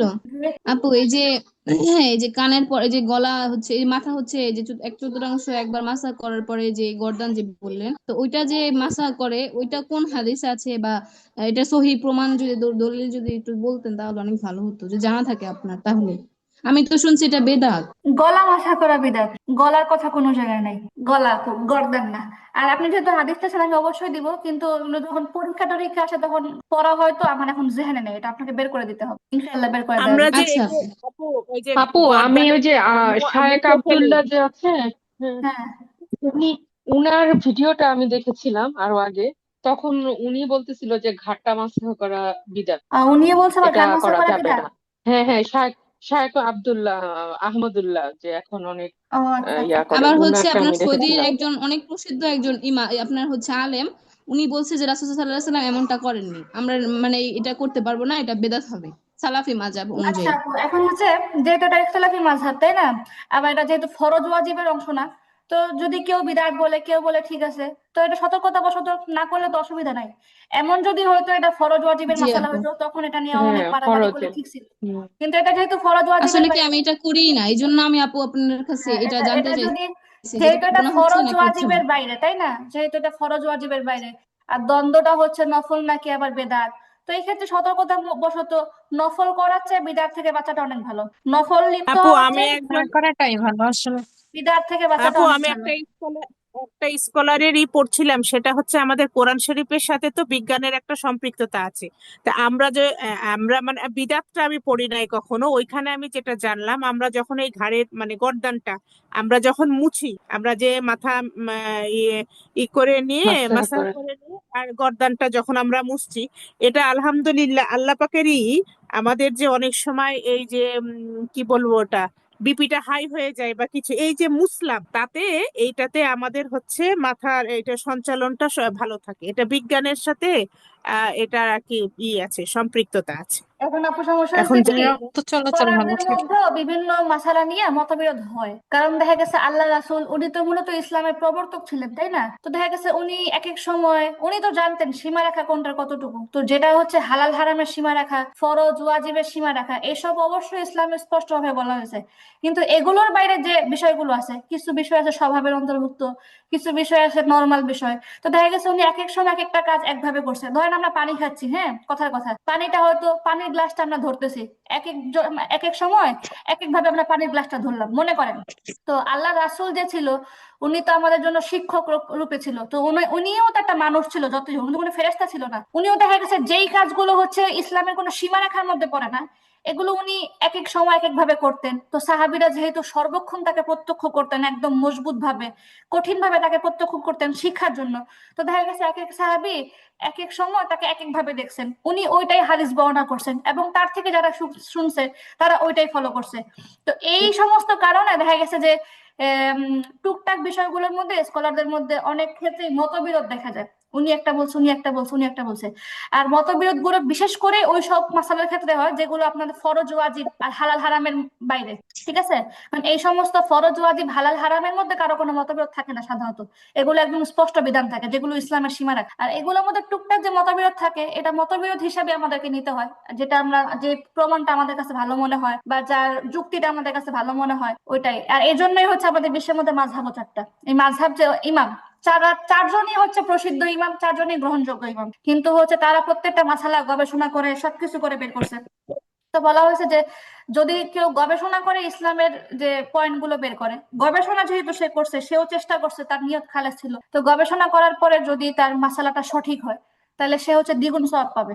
আর যদি গবেষণা করার পরেও, চেষ্টা তদবির সবকিছুর পরেও যদি তার মাসলাটা কোনো ক্রমে ভুলও হয়, আল্লাহ তো সবকিছু জানে, এগুলো তো আর আমরা জানি না, তারপরেও অন্তত সে একটা সওয়াব হইলো পাবে, মানে দ্বিগুণ পাবে না, একটা পাবে, এই জন্য কারণ সে চেষ্টা করছে, তার চেষ্টা করার কাজ সে করছে। আর এখন যেহেতু মাযহাব প্রতিষ্ঠিত হয়ে গেছে, তো এখন হচ্ছে এই জন্যই হচ্ছে আমরা মাযহাব ফলো করি মূলত, যাতে আমরা নিজেরা নিজেরা বিভ্রান্ত হয়ে না যাই, এই আর কি। এখন এই মাযহাবের মধ্যে আবার ইখতিলাফ থাকে টুকটাক ছোটখাটো মাসালায়, যেটা আগেই বললাম, ছোটখাটো মাসালা ইখতিলাফ থাকে। তো এটা হচ্ছে আপনার কাছে যেটা যুক্তিযুক্ত মনে হবে, যেটা মনে হবে যে না ঠিক আছে, তার কথাটা আমার কাছে বেশি পছন্দ হয়েছে, তাহলে আমরা সেটা ফলো করতে পারবো, অসুবিধা নেই। যেহেতু যেহেতু বললাম এগুলো ফরজ ওয়াজিব হালাল হারামের মধ্যে না, এগুলো এই সমস্ত নিয়ে এত সিরিয়াস হওয়া দরকার নেই, এটা মাথায় রাখবেন সবসময়, তাহলে আপনার ইসলামের বিধিবিধান গুলো মানতে সহজ হবে, এই আর কি আপু। আচ্ছা, যাই হোক, তো যেটা ফরজের কথা বলতেছিলাম, এই ফরজের যে সীমা রেখা, এটা হচ্ছে ইসলামের সীমা, সর্বনিম্ন সীমা ফরজ, এর মধ্যে ঘাটতি কখনোই কি না, গ্রহণযোগ্য না। আপনি পা ধুইছেন, টাকনু ফাঁকা থাকলো, কনুই ধুইছেন, কনুই মানে সরি হাত ধুইছেন, কনুই সুতা থাকলো, এই সমস্ত ক্ষেত্রে কি হবে না, কোনো রকমই অজু হবে না। তারপরে বলছে মাথার 1/4 মাসা করা। ধরেন আপনি এক জায়গায় গেছেন, আপনি হিজাব পরে আছেন, আপনি হিজাবের উপরে হাত বুলাই দিলেন, আপনার কিন্তু হবে না। অবশ্যই আপনি হিজাবটা আলগা করে আপনার হিজাবের ভিতর দিয়ে হাত ঢুকায় মাথা মাথা করতে হবে। এই ফরজের ক্ষেত্রে অনেক সতর্ক থাকতে হবে। এবার আসি আমরা। তাহলে আপু ওই যে আমি হিজাবের মধ্যে দিয়ে হাতটা ঢুকালাম, হ্যাঁ, এই হ্যাঁ, হাতটা কি আমার ঢুকাতে হবে, না আমি যদি এখন মনে করি যে না আমি কোনোভাবে পিছন দিয়ে হাতটা ঢুকিয়ে সামনে দিয়ে টান দিব তাহলে হবে, এইটাই আমি জানতে হবে আপু, চাচ্ছি। হবে। এখানে নির্দিষ্ট করে আল্লাহ বলে নাই সামনে পিছে, এটা কিছু বলে নাই। সেটা কি এক হাত দিয়ে করলেও হবে নাকি দুই হাত দিয়েই ঢুকাতে হবে এরকম? হাতেরও শর্ত নাই আপু, জাস্ট মাথার 4 ভাগের 1 ভাগ মাসা হয়েছে, এটা শর্ত হওয়া লাগবে। আলহামদুলিল্লাহ। আমরা কিন্তু ওই যে অনেক সময় বাইরে হ্যাঁ, যাই, তো কিন্তু হচ্ছে বাইরে যাই এটা এখন। আসলে হ্যাঁ, একটা হ্যাঁ, হ্যাঁ, গুরুত্বপূর্ণ পয়েন্ট কিন্তু আসলে। হচ্ছে কিন্তু হচ্ছে আর পুরা আপু, মাথা যদি আপনি মাসা করেন, পুরা মাথা যদি মাসা করেন, এটা হচ্ছে সুন্নত হবে। ফরজ হচ্ছে অন্তত 4 ভাগের 1 ভাগ, কিন্তু পুরাটা মাসা করা হচ্ছে সুন্নত, এই আর কি আপু। আপু আরেকটা কথা, হ্যাঁ, যারা আমরা মানে ফার্স্ট পর্দা করি, মাদ্রাসায় যারা পড়ি, তারা তো অবশ্যই নন মাহারাম মাহারাম মেনটেন করে আমাদের চলা লাগে। তো হচ্ছে বাসে অনেক সময় দেখা যায় আজান দিয়ে দেয়, তো এখন বাসে তো নিকাব খোলা তো সম্ভব না, অনেক নন মাহারাম পুরুষ থাকে, পাশের সিটে নন মাহারাম পুরুষ না থাকলেও সামনের সিটে থাকে, তারপরের সিটে থাকে, তো তাদের তো দেখার আশঙ্কা বেড়েই যায় যদি আমরা নামাজরত থাকি, কেন মুখ যদি নিকাব পরে আমাদের নামাজ খোলা পড়া থাকে। কি তো নাজায়েজ নাকি? এটাই জানার ছিল যে নিকাব পরে নামাজ পড়া কি নাজায়েজ হবে কিনা। না, না, না, না, এমনি নরমালি হচ্ছে আচ্ছা, যেখানে আপনার প্রয়োজন নাই সেখানে নিকাব পরে নামাজ পড়া উচিত না, কিন্তু আর যেখানে হচ্ছে আপনার পায়ে তো জুতো থাকে, পায়ে তো জুতো থাকে না আমাদের, তো পায়ে জুতোটা খুলতে হবে, মোজাটা খুলতে হবে, নাকি না খুলে ওই বসা অবস্থায় নামাজ পড়া যাবে ওইভাবে না, উজু জুতা থাকলে? খোলা শর্ত না আপু, জুতা খোলা শর্ত না। আচ্ছা, একটা আমি আপনাকে আপনাদেরকে একটা ঘটনা বলি। এটা হচ্ছে আমাদের যে মাযহাবের প্রতিষ্ঠাতা ইমাম আবু হানিফা, ওনার মাযহাব মতে জুতা পরে নামাজ পড়া জায়েজ। তো উনি একবার কি করতেছে, উনি হচ্ছে নামাজ পড়তে দাঁড়াইতেছে, কিন্তু ওনার জুতা পিছনে খুলে রেখে তারপর নামাজ দাঁড়াইতেছে। পরে তো তারা দেখে একজন বলছে কি ব্যাপার, আপনি ফতোয়া দেন, মানে আপনি মাসালা দেন যে জুতা পরে নামাজ পড়া জায়েজ, আবার আপনি নামাজ পড়ার সময় জুতা খুলে রাখেন। পরে উনি বলে কি যে যেটা আমি মাসালা দিছি ওইটা হচ্ছে ফতোয়া, আর যেটা আমি নিজে করতেছি ওটা হচ্ছে তাকওয়া, বুঝছেন? ইসলামে একটা হচ্ছে ফতোয়া, একটা হচ্ছে তাকওয়া। ফতোয়া মানে কি, যেটা সাধারণ মানুষের জন্য যেটা প্রযোজ্য বা যেটা আপনি আমভাবে বয়ান করবেন যে না এটা ঠিক আছে, এটা হচ্ছে ফতোয়া। আর তাকওয়া মানে হচ্ছে এর মধ্যে একটা উচ্চ স্তর থাকে, একটা কষ্টসাধ্য স্তর থাকে, এটা করলে আল্লাহর কাছে বেশি নৈকট্য পাওয়া যায়, বেশি ভালো। তো আপনি সবার উপরে তাকওয়া চাপাই দিতে পারবেন না। ফতোয়া হচ্ছে সবার জন্য, আর তাকওয়া হচ্ছে যার ইচ্ছা তার জন্য। বুঝছেন আপু? যেমন তাহাজ্জুদ পড়া, তাহাজ্জুদ, যেমন তাহাজ্জুদ নামাজ যে মূলত নফল, এটা হচ্ছে ফতোয়া। মানে এটা হচ্ছে আমরা জানি তাহাজ্জুদ নামাজের বিধানটা হচ্ছে কি নফল, এটা হচ্ছে নফল, এই বিধানটা হচ্ছে ফতোয়া, যেটা ফতোয়া হচ্ছে এটা নফলের বিধানে আছে। কিন্তু যারা মনে করেন নিয়মিত প্রতিটা ফরজ নামাজ যেমন নিয়ম মানে গুরুত্ব দিয়ে পড়ে, এমন কিছু কিছু আল্লাহর বান্দা আছে গুরুত্ব দিয়ে তাহাজ্জুদ পড়ে, এলাম দিয়ে রাখে, নিয়মিত পড়ে, কখনো ছুটে না। তো এরা যে একটা নফল বিধান এমন ফরজের মতো গুরুত্ব দিতেছে, এটা কেন? এটা হচ্ছে তাকওয়া। বুঝছেন আপু? আচ্ছা, তো এই ক্ষেত্রে দুটোর ক্ষেত্রে এরকম, এটা তো স্পষ্টই বোঝা গেল, একটা হচ্ছে তাকওয়া, একটা হচ্ছে ফতোয়া। আর বিশেষ করে মানুষ তো ওজোরের ক্ষেত্রে ফতোয়ার উপর বেশি আমল করে, ওজোরের ক্ষেত্রে তো তাকওয়া সম্ভব হয় না সবসময়, এই আর কি আপু। আচ্ছা, ওজোর সুন্নাত সমূহ, ওজোর জন্য নিয়ত করা, এটা হচ্ছে সুন্নত। নিয়ত না করেও যদি কেউ এই অঙ্গগুলো ধুয়ে ফেলে তার অজু হয়ে যাবে। ওজোর নিয়ত করা অর্থাৎ অজুকারী মনে মনে এই নিয়ত করবে যে পবিত্রতা অর্জন করা ও নামাজ জায়েজ হওয়ার জন্য আমি অজু করতেছি। আচ্ছা, আর বিষয়টা প্রমাণিত বুখারী শরীফের ১ নম্বর হাদিস থেকে এবং কোরআনের একটা আয়াত থেকে। তারপরে হচ্ছে ২ নম্বর, অজুর শুরুতে বিসমিল্লাহ পড়া, এটাও হচ্ছে অজুর সুন্নতের অন্তর্ভুক্ত। তারপরে উভয় হাত পৃথকভাবে কবজি সহ ৩ বার ধোয়া। আপু আপু, আপু আপু, এখন বিসমিল্লাহির রহমানির রহিম বলে তো অজু আরম্ভ করবো। এখন আমরা যে ওয়াশরুমে করি, এখানে কিভাবে বিসমিল্লাহ বলাটা গুনাহ হবে না? আপু আপনাদেরকে আগে বলছিলাম, আমাদের মূলত এই যে ওয়াশরুম বাথরুমে ইস্তিনজার সময়, সহজ কথায় বলতে গেলে ইস্তিনজার সময় জিকির আজকার করা নিষেধ। এটার বিধানটা মূলতই কিন্তু টয়লেটের অংশটা, হ্যাঁ, আপনার ইস্তিনজার কাজ করা বা ওইটাই মূলত। কিন্তু আমাদের যেহেতু সিস্টেমটা এরকম যে হচ্ছে আমাদের গোসলখানা, অজুখানা আর টয়লেটটা পাশাপাশি, তো দুইটা কিন্তু মূলত আলাদা জিনিস। সহজ কথা, আপনি যখন ওয়াশরুমে, আপনি যখন ইস্তিনজার কাজে থাকবেন তখন আপনি জিকির আজকার করতে পারবেন না। কিন্তু যখন হচ্ছে আপনি কি করতেছেন, কি বলে এটারে, আপনি গোসল করতেছেন বা হচ্ছে আপনি অজু করতেছেন, তখন অন্তত আপনি মুখে না বলেন, মনে মনে বলেন, তাও তো আপনি এটা হলো, তাই না? আর আরেকটা বিষয় আপু যেটা, সেটা হচ্ছে গুরুত্ব দিয়ে যেটা পালন করতে হবে, সেটা হচ্ছে যেহেতু ওয়াশরুম মানে সরি গোসলখানা আর হচ্ছে অজুর জায়গা, তারপরে বাথরুম এক জায়গায় থাকে, তো এটা কি করতে হবে আমাদের, অন্তত এই যে কোনো কোরআনের আয়াত, হ্যাঁ, এসব সাথে নিয়ে ঢুকা যাবে না। আপু এই যে, একটা কথা ছিল, যে আপু, আপনার এই যে আমাদের তো মনে করেন ফ্ল্যাট বাসায় তো ওয়াশরুম আর হচ্ছে গোসলখানা একসাথেই থাকে না, তো হুম, সেহেতু ওয়াশরুমে ঢোকার আগে ওয়াশরুমের দোয়াটা পরে তারপর অজুর দোয়াটা পরে প্রবেশ করাটাই কি উত্তম হয় না? হ্যাঁ অবশ্যই করবেই তো। আর যে ক্ষেত্রে যে জিনিসটা মানুষের মধ্যে প্রচলন থাকে তখন ফতোয়াটা ওইটা অনুযায়ী হয়। আপনার যেহেতু বেশিরভাগ জায়গায় হচ্ছে আমাদের এরকম সিস্টেমই হচ্ছে এরকম, তো হচ্ছে আর যদি কারো কাছে এটা খারাপ মনে হয় তাহলে সে অন্তত মনে মনে দোয়া করবে, মনে মনে পড়তে তো অসুবিধা নেই। আচ্ছা, আপু তারপরে দুইটা হচ্ছে, এরিয়া যদি সেপারেট করার জন্য পর্দা টানিয়ে দিই তাহলে কি দোয়া পড়তে পারবো না, মানে উজু করার টাইমে? আপু দোয়া তো এমনি আপনি পড়তে পারবেন, দোয়া হচ্ছে আপনি এমনিই পড়তে পারবেন, কারণ ওই যে বললাম দোয়া পড়ার নিষেধই ইস্তেঞ্জা জায়গা বা ইস্তেঞ্জা করা অবস্থায়, দুইটা কিন্তু আলাদা জায়গা। অজুর জায়গা আলাদা, আপনার ওয়াশ বাথরুমের জায়গা আলাদা। তো হচ্ছে নর্মালি হচ্ছে আপনি অজুর সময় অজুর দোয়া পড়তে পারবেন, কিন্তু যে যে তাকওয়ার মাসলা যদি বলিয়ে দিবে যে আপনার কাছে ভালো লাগে না বিষয়টা, হ্যাঁ, তাহলে আপনি অন্তত মনে মনে পড়বেন, আমি এটা বলতে চাচ্ছিলাম। আপু তাহলে তো বাংলায় এই যে কথাটাই বলতে পারি যেটা আছে, নিয়ত তাও তো করবো ভালো, মনে মনে। হ্যাঁ তাও ভালো। এখন আরেকটা বিষয়, এই দোয়াগুলো কিন্তু আপু না, কি বলে, বিসমিল্লাহ তো আমরা প্রত্যেক কাজের শুরুতেই বলি, কিন্তু অজুর যে দোয়াগুলো, এই দোয়াগুলো আপনার কোরআনের কোনো আয়াত না, কোরআনের আয়াত পড়া নিষেধ আছে। হুম। আচ্ছা, আচ্ছা। এটা আচ্ছা আপু, মূলত আপু আমার যেটা না না মনে না, হয় ওই আপনাদেরকে যে আরেকটা উদাহরণ দেই, বুঝছেন, আরেকটা উদাহরণ দেই তাহলে সহজে বুঝবেন। ধরেন আপনি গোসল করতে গেছেন, কথার কথা, অনেক সময় দেখবেন আমাদের হঠাৎ ভয় লাগা শুরু হয়, অনেক সময় এরকম হয়। তো অনেক সময় ধরেন আপনি অজু করতে গেছেন বা আপনি গোসল করতেছেন, আপনার হঠাৎ করে ওয়াশরুমের মধ্যে ভয় লাগা শুরু হয়েছে কোনো একটা কারণে, হইতেই পারে কোন একটা আওয়াজ শুনছেন বাইরে বা কিছু একটা মনে পড়ছে, হঠাৎ কোন একটা সিনারি মনে পড়ছে চোখের সামনে, ভয় লাগতেছে, আপনি এখন চাইলেই বাথরুমে গেটটাও খুলতে পারবেন না। তো এখন আবার আপনার মনে পড়তেছে, আল্লাহ আজকে আমি সন্ধ্যায় শরীর বন্ধ করতে ভুলে গেছি, আপনার এসব মনে হয় বাথরুমে খারাপ লাগতেছে বা ওই যে গোসল করতে গিয়ে আপনার খারাপ লাগতেছে, তখন আপনি কি করতে পারেন, তখন আপনি কিন্তু মনে মনে অন্তত আপনি আওয়াজ না করলেন, আপনি উচ্চারণ না করলেন, মনে মনে আপনি আয়াতুল কুরসি পড়া নিজের দম করে ফেললেন, তখন দেখতেছেন যে আস্তে আস্তে আপনার ভয়টা কম লাগতেছে বা এরকম কিছু। তাহলে এটাই আর কি আপু, মূলত ইস্তেঞ্জা করা অবস্থার বিধান এক জিনিস আর গোসলখানা ওটার বিধান আলাদা জিনিস। আর তোমার ক্ষেত্রে আপনি আস্তে আস্তে মনে মনে পড়েন, আস্তে আস্তে না মনে মনে পড়েন। আচ্ছা, যাই হোক, আচ্ছা তারপরে আপু, আমি একটা কথা বলতে চাইছিলাম। জি আপু, ওয়াশরুম থেকে বের হয়ে উজু কইরা বের হয়েছি, তখন বাথরুমের দোয়াটা কি পড়তে হবে? হ্যাঁ আপু, করবেন না বাথরুমের বের হওয়ার দোয়া, বাথরুম থেকে বের হওয়ার দোয়া করবেন না? হ্যাঁ, উজু করে তো বাথরুম থেকেই তো উজু করছি, উজু করে বের হয়েছি, হ্যাঁ, তখন কি দোয়াটা পড়তে হবে? পড়তে হবে বলতে কি, এই সবগুলো দোয়াই হচ্ছে আপু সুন্নত। হ্যাঁ, সুন্নত এমন জিনিস যেটা হচ্ছে ফরজের মতো না, মাথায় রাখতে হবে। সুন্নত জি এমন জিনিস যেটা হচ্ছে ফরজের মতো না, আর সুন্নতের কারণে মানুষের হচ্ছে ইসলামের দিক থেকে তার মর্যাদা বৃদ্ধি পায়, আল্লাহর কাছে গ্রহণযোগ্যতা বাড়ে। সুন্নত না পালন করলে যে গুনাহ হয় এমন না, তবে এটা একটা তিরস্কারযোগ্য বিষয়। এই আর হচ্ছে, তো এই জিনিসটাও তো এমন, তাই না? আমি যখন ওয়াশরুমে ঢুকতেছি আমি দোয়া পরে ঢুকবো, আমি ওয়াশরুম থেকে বের হওয়ার সময় দোয়া পরে ঢুকবো। এটা তো ইসলাম এটা একটা চাপায় দেয় না আপনার উপরে, জাস্ট আপনারা সুন্নত করে দিছে। এখন এই জন্য এক্ষেত্রে এই বিষয়টা আসে না যে আমি করতে পারবো কিনা বা না করলে কিছু হবে কিনা। না করলে কিছু হবে না, কিন্তু করলে আপনার সুন্নত পালন হবে। জি। আচ্ছা, তারপরে কি বলতেছে, উভয় হাত পৃথক ভাবে কবজি সহ 3 বার ধোয়া। উভয় হাত পৃথক ভাবে কবজি সহ 3 বার ধোয়া, এটা সুন্নত।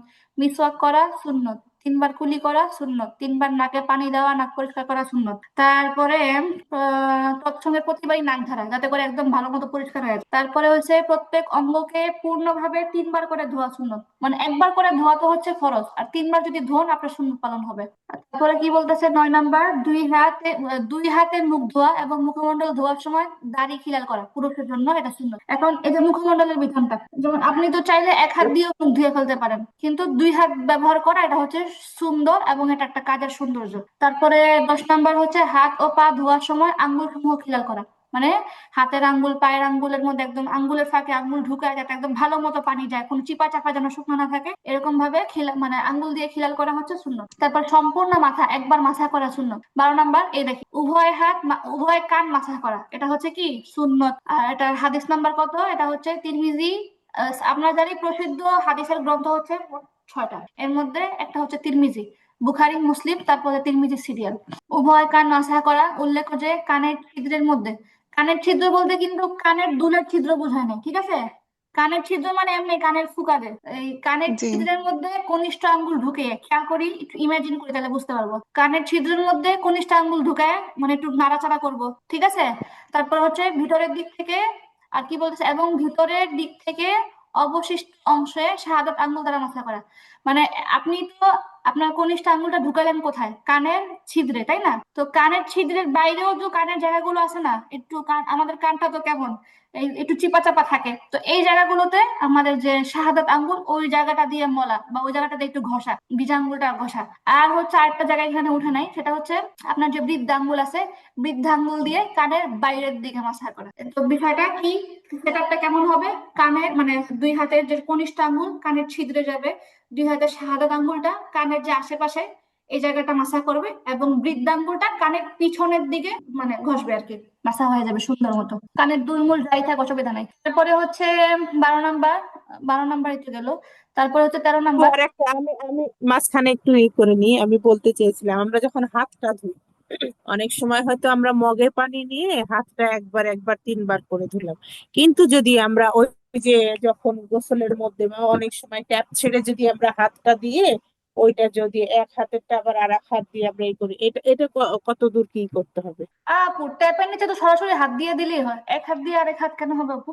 না ওইটা তো দিলাম আপু, ওইটা হুম, তো এক হাত তো দিলাম, হুম, এখন আর এক হাত দিয়ে আমরা যে 3 বার করে ধুচ্ছি, হ্যাঁ, তা হাত কনুই থেকে আমি যে নামিয়ে দিলাম পানিটা, আমি তো তাই জানি কনুই থেকে পানিটা নামিয়ে দিলাম আর এক হুম। হাত দিয়ে হাতটা মুছে নিলাম, না ট্যাপের নিচে তো দিলাম, আচ্ছা, এখানে ট্যাপের একটা নিচে। বিষয়, হ্যাঁ এখানে একটা বিষয়, ঠিক আছে আপু, এখানে একটা বিষয়, এটা হচ্ছে এক্ষেত্রে একটা বিষয় খেয়াল করবেন, নর্মালি কিন্তু আগেকার সময় মানুষের ট্যাপ ছিল না, এটা 1 নাম্বার কথা। তারপরে হচ্ছে এই বিধানগুলো কখন আসছে, সুন্নত যেহেতু আসছে, রাসূলের সময় থেকে আসছে। তারা কি করতেন, সাধারণত পাত্রে পানি নিয়ে এটাকে উজু করতেন, তাই না? তো এই যে সংখ্যাটা আসছে কোথেকে, সংখ্যাটা আসছে মূলত যখন হচ্ছে আপনার এটা একটা গুনার টাইম আছে, সহজ কথা, যেমন হাতের মধ্যে একবার, দুইবার, 3 বার। তো মুখও যখন ধুই, মুখও তো আমরা কলের নিচে দেই না, আমরা হচ্ছে হাত ব্যবহার করি একবার, দুইবার, 3 বার, এখানে কণার সুযোগ আছে। কিন্তু আপনি মনে করেন, আপনি একটু ইমাজিন করেন, আপনি হচ্ছে কলের নিচে দিয়ে আপনি হাতটা ধুইতেছেন, আপনি কিন্তু কলের নিচে দিয়ে, যেমন নর্মালি আমরা যখন হাত দিই কলের নিচে দিয়ে হাতটা ধুই, দেখা গেছে যে আমরা এক হাত ধুচ্ছি, যেমন ডান হাতটা ধুইতেছি, হ্যাঁ, তো বাম হাতটা ইউজ করি, এটা দিয়ে দেখা গেছে 3 বার সুন্দর করে একটা ঘষা দেয় পুরো হাতটা। এরকম তো করাটা আবশ্যক না, আমি একবার হাত দিলাম, আবার কলার থেকে আলাদা করলাম, আবার দিলাম, আবার আলাদা করলাম, আবার দিলাম, আবার আলাদা করলাম। এরকম করে সংখ্যা গোনা কিন্তু আবশ্যক না, যেটা আমাদের সিচুয়েশন। এখন আমাদের কল আছে, আমরা হচ্ছে কলের নিচে হাতটা দিয়ে রাখলে কিন্তু হাতটা পুরোপুরি একদম কোনো গুনাগুনি ছাড়াই পরিষ্কার হয়ে যাচ্ছে। তো যেটা সর্বোচ্চ আপনি করতে পারেন, আপনি আপনার বাম হাত মানে এক হাত দিয়ে আর এক হাতটা 3 বার সুন্দর করে একটা মলে দিতে পারেন, একটু ঘষা দিতে পারেন, এই আর কি। ওইটাই আমি বলতে চাচ্ছিলাম, হ্যাঁ ওটাই। হ্যাঁ, ঠিক আছে। আচ্ছা, তারপরে কি বলছে 13 নাম্বার আপু, হচ্ছে আমার একটা কোশ্চেন, আপু। হাত ধোয়ার কথা যখন আসছে, যেমন আমরা যদি মানে লাইক মগি, মানে বাথরুমে যে আমরা যে মগিটা ব্যবহার করি, বড় মগিটা, ওটার ভিতরে যদি পানি নিয়ে আমি মানে ওটা থেকেই আমি উজুটা করব, মানে ওই পানিটুক থেকে, তখন আপু আমি মানে উজুর পানি তো আমাদের এরকম হতে হবে যেন এটো হওয়া যাবে না, আগে মানে ব্যবহৃত হওয়া যাবে না। তখন আমি প্রথম মানে ডান হাত দিয়ে তো আমি বাঁ হাত দেবো, তো প্রথমে আমি ডান হাত যদি ধুয়ে নেই, তারপর কি আবার ওই পানির ভিতরে হাত দিয়ে আবার বাম হাত ধুতে পারবো মানে? না আপু, পানির মধ্যে হাত দেওয়ার কি দরকার? পানির মধ্যে হাত না দিয়ে আমরা তো ই করতে পারি, সরাসরি পানি না হাতের মধ্যে আপু, আমি ঢুকতে পারি। বলতেছি যেমন ডান হাত তো আগে পানির ভিতর হাত না দিয়ে ধুতে পারবো, হ্যাঁ হ্যাঁ কিন্তু হ্যাঁ, বাঁ হাত ধোয়ার ক্ষেত্রে আমাদের অনেক সময় ডান হাত ব্যবহৃত হয়, তখন কি আমি পারবো মানে দ্বিতীয়বার ডান মানে হাত দিতে যেহেতু মানে? আচ্ছা, যেহেতু সহজ কথা যদি বলি, যেহেতু আপনি ডান হুম, হাতটা আগেই সুন্দরভাবে ধুইছেন, তখন যদি হ্যাঁ আপনি হ্যাঁ কোনো সেটাই, কারণে পানির মধ্যে ডান হাত চুবান, তাহলে তো অসুবিধা নেই আর হ্যাঁ কি। সেটাই, এইটাই অসুবিধা নেই, জানতে চাইছিলাম। অসুবিধা নেই। হুম। আচ্ছা আচ্ছা, তারপরে কি বলতেছে, অজুর অঙ্গগুলো মানে অজুর অঙ্গসমূহ হাত দ্বারা ঘষে মেজে ধোয়া, এটা সুন্নত। তারপরে 14 নাম্বার, এক অঙ্গ ধোয়ার পর অন্য অঙ্গ ধুতে বিলম্ব না করা, দেরি না করা, মানে অন্য মানুষকে অজু না করা। দেখা গেছে আপনি একটা অঙ্গ ধুইছেন, ডান হাত ধুইছেন, ধুইয়া কি যেন ভাবতেছেন, আল্লাহ আমি না অজু করতেছি, কতক্ষণ পরে মনে হইলো, তারপরে অতক্ষণে ডান হাত শুকাই গেছে। না, এরকম করলে অজু হয়ে যাবে, কিন্তু এটা করা সুন্নতের খেলাফ, সুন্নতের বিপরীত। তারপরে 15 নাম্বার হচ্ছে অজুর অঙ্গসমূহ ধোয়ার সময় ধারাবাহিকতা বজায় রাখা। ধারাবাহিকতার কথা কেন বললো? যেমন হচ্ছে আমাদের ধারাবাহিকতা কি, আগে হচ্ছে মুখমণ্ডল ধোয়া, তারপরে হাত ধোয়া, তারপরে মাথা মাথা করা, তারপরে পা ধোয়া। এখন আপনি যদি উল্টা পুল্টা করেন, অজু হবে কিন্তু সুন্নতের বিপরীত হবে। তারপরে 16 নাম্বার হচ্ছে ডান দিকের অঙ্গ আগে ধোয়া, এটা তো বুঝছেন, হাত পায়ের ক্ষেত্রে ডান আগে বাম পরে। তারপরে 17 নাম্বার হচ্ছে অজুর মধ্যে নিম্নোক্ত দোয়াটি পড়া। আচ্ছা, নিম্নোক্ত দোয়াটি আপনাদের অজুর দোয়ার মধ্যেও যাবে, আমি শুধু এখন একবার পড়ে শোনাই, আপনাদের দোয়ার মধ্যে যাবে এটা। আল্লাহুম্মা উগফিরলি যামবি ওয়াসি'লি ফি দারি ওয়া বারিকলি ফি রিজকি। অজুর মধ্যে বলতে এটা হচ্ছে অজুর মাঝামাঝি অবস্থায় পড়ে। এটা কখন পড়ে? যখন হচ্ছে আপনি মুখমণ্ডল ধুয়ে সারলেন, আপনি 2 হাত ধুইলেন, এটা হচ্ছে অজুর মাঝামাঝি। আচ্ছা, 18 নাম্বার হচ্ছে অজু শেষ করে কালিমায়ে শাহাদাত পড়া। কালিমায়ে শাহাদাত তো আমরা সবাই মোটামুটি জানি, আশহাদু আল্লা ইলাহা ইল্লাল্লাহু ওয়াহদাহু লা শারীকা লাহু ওয়া আশহাদু আন্না মুহাম্মাদান আবদুহু ওয়া রাসূলুহু। আচ্ছা, তারপরে এই দোয়াটা পড়া, আল্লাহুম্মা জাআলনি মিনাত তাওয়াবিনা ওয়া জাআলনি মিনাল মুতাতাহহিরিন। আচ্ছা, তারপরে কি বলতেছে 27 নাম্বার পার্ট, এটা হচ্ছে অজু ভাঙ্গার কারণ, কোন কোন কারণে অজু ভেঙে যায়। 1 নাম্বার মলমূত্র দিয়ে কোনো কিছু বের হওয়া, 2 নাম্বার। আমি আর আপু আপু আমি আর একটু বলে নিই, সেটা হচ্ছে আমরা যখন পাটা ধুচ্ছি, পাটা ধোয়ার সময় তখন কি অনেক সময় ধরেন আমি এখন বাসায় নাই, বাইরে, সেই ক্ষেত্রে আমি পা উঁচু করতে পারছি না, বা কিছু পায়ে বা নিচু হয়ে আঙ্গুলে খিলাল করতে পারছি না, না করে আমি যদি পায়েতে পানিটা যাচ্ছে ট্যাপ খুলে ফেললাম, সেই সময় যদি পায়ের আঙ্গুলগুলো নাড়াচাড়া মানে ওই যে হাত বুঝতে দিয়ে পারছি, বুঝতে খিলাল পারছি। না করে হবে হবে। আপু, হবে। কারণ খিলাল করা তো সুন্নত, তাই না? আর আপনি হুম। যদি খিলাল করা ছাড়াই নিশ্চিত হতে পারেন যে না ঠিক মতো পানি ঢুকছে, অসুবিধা নাই। ঠিক আছে আপু। আচ্ছা, তারপরে হচ্ছে রক্ত পুঁজ বা পানি বের হয়ে গড়ায় পড়া। এখানে একটা কথা আছে, রক্ত পুঁজ বা পানি বের হয়ে গড়ায় পড়া, বের হয়ে গড়ায় পড়া শর্ত। কিন্তু যদি শুধু বের হয়েছে দেখা গেছে কিন্তু গড়ায় পড়ে নাই, তাহলে কি হবে না, অজু ভাঙবে না। তারপরে মনে করেন যে একটু বের হয়েছে, আপনি মুছে ফেললেন, একটু পর পর বের হচ্ছে, আপনি গড়ায় পড়ার আগে মুছে ফেলতেছেন, তাইলে এই ক্ষেত্রে একটা মাসালা আছে। এই ক্ষেত্রে হচ্ছে যদি আপনি এতগুলি না মুছতেন, এতবার না মুছতেন, তাহলে নিশ্চয়ই এটা এতক্ষণে গড়ায় পড়তো, তাহলে ওই পরিমাণ বের হলে এমনিতে উঁচু ভেঙে যাবে। তারপরে মুখ ভরে বমি করা, মানে মুখ ভরে বমি করা তো বুঝছেন, যদি অল্প স্বল্প বমি হয় বাচ্চাদের মতো, তাহলে উঁচু ভাঙবে না। তারপরে হচ্ছে থুতুর সঙ্গে রক্তের ভাগ সমান বা বেশি হওয়া, এটাও বুঝছেন, যদি কখনো দেখতেছেন থুতুর সঙ্গে রক্ত আসতেছে, তাহলে যদি কম হয় অসুবিধা নাই, কিন্তু সমান বা বেশি হলে অজু ভাঙবে। তারপর ঠোঁট কাত বা হেলান দিয়ে ঘুমানো, এটা হচ্ছে এমন ভাবে ঘুমায় যাওয়া যে আপনি যে জিনিসে হেলান দিয়ে ঘুমাইছেন ওটা সরাই ফেললে আপনি একদম পড়ে যাবেন, এরকম যদি হয় তাহলে হচ্ছে কি হবে, অজু ভাঙবে। আর যদি এরকম হয় জাস্ট তন্দ্রা বা এমনি ক্লান্ত লাগতেছে, আপনি চোখটা বন্ধ করে আছেন, এরকম না যে আপনি একদম সরে ফেলে ঠাস করে পড়ে যাবেন, এরকম না।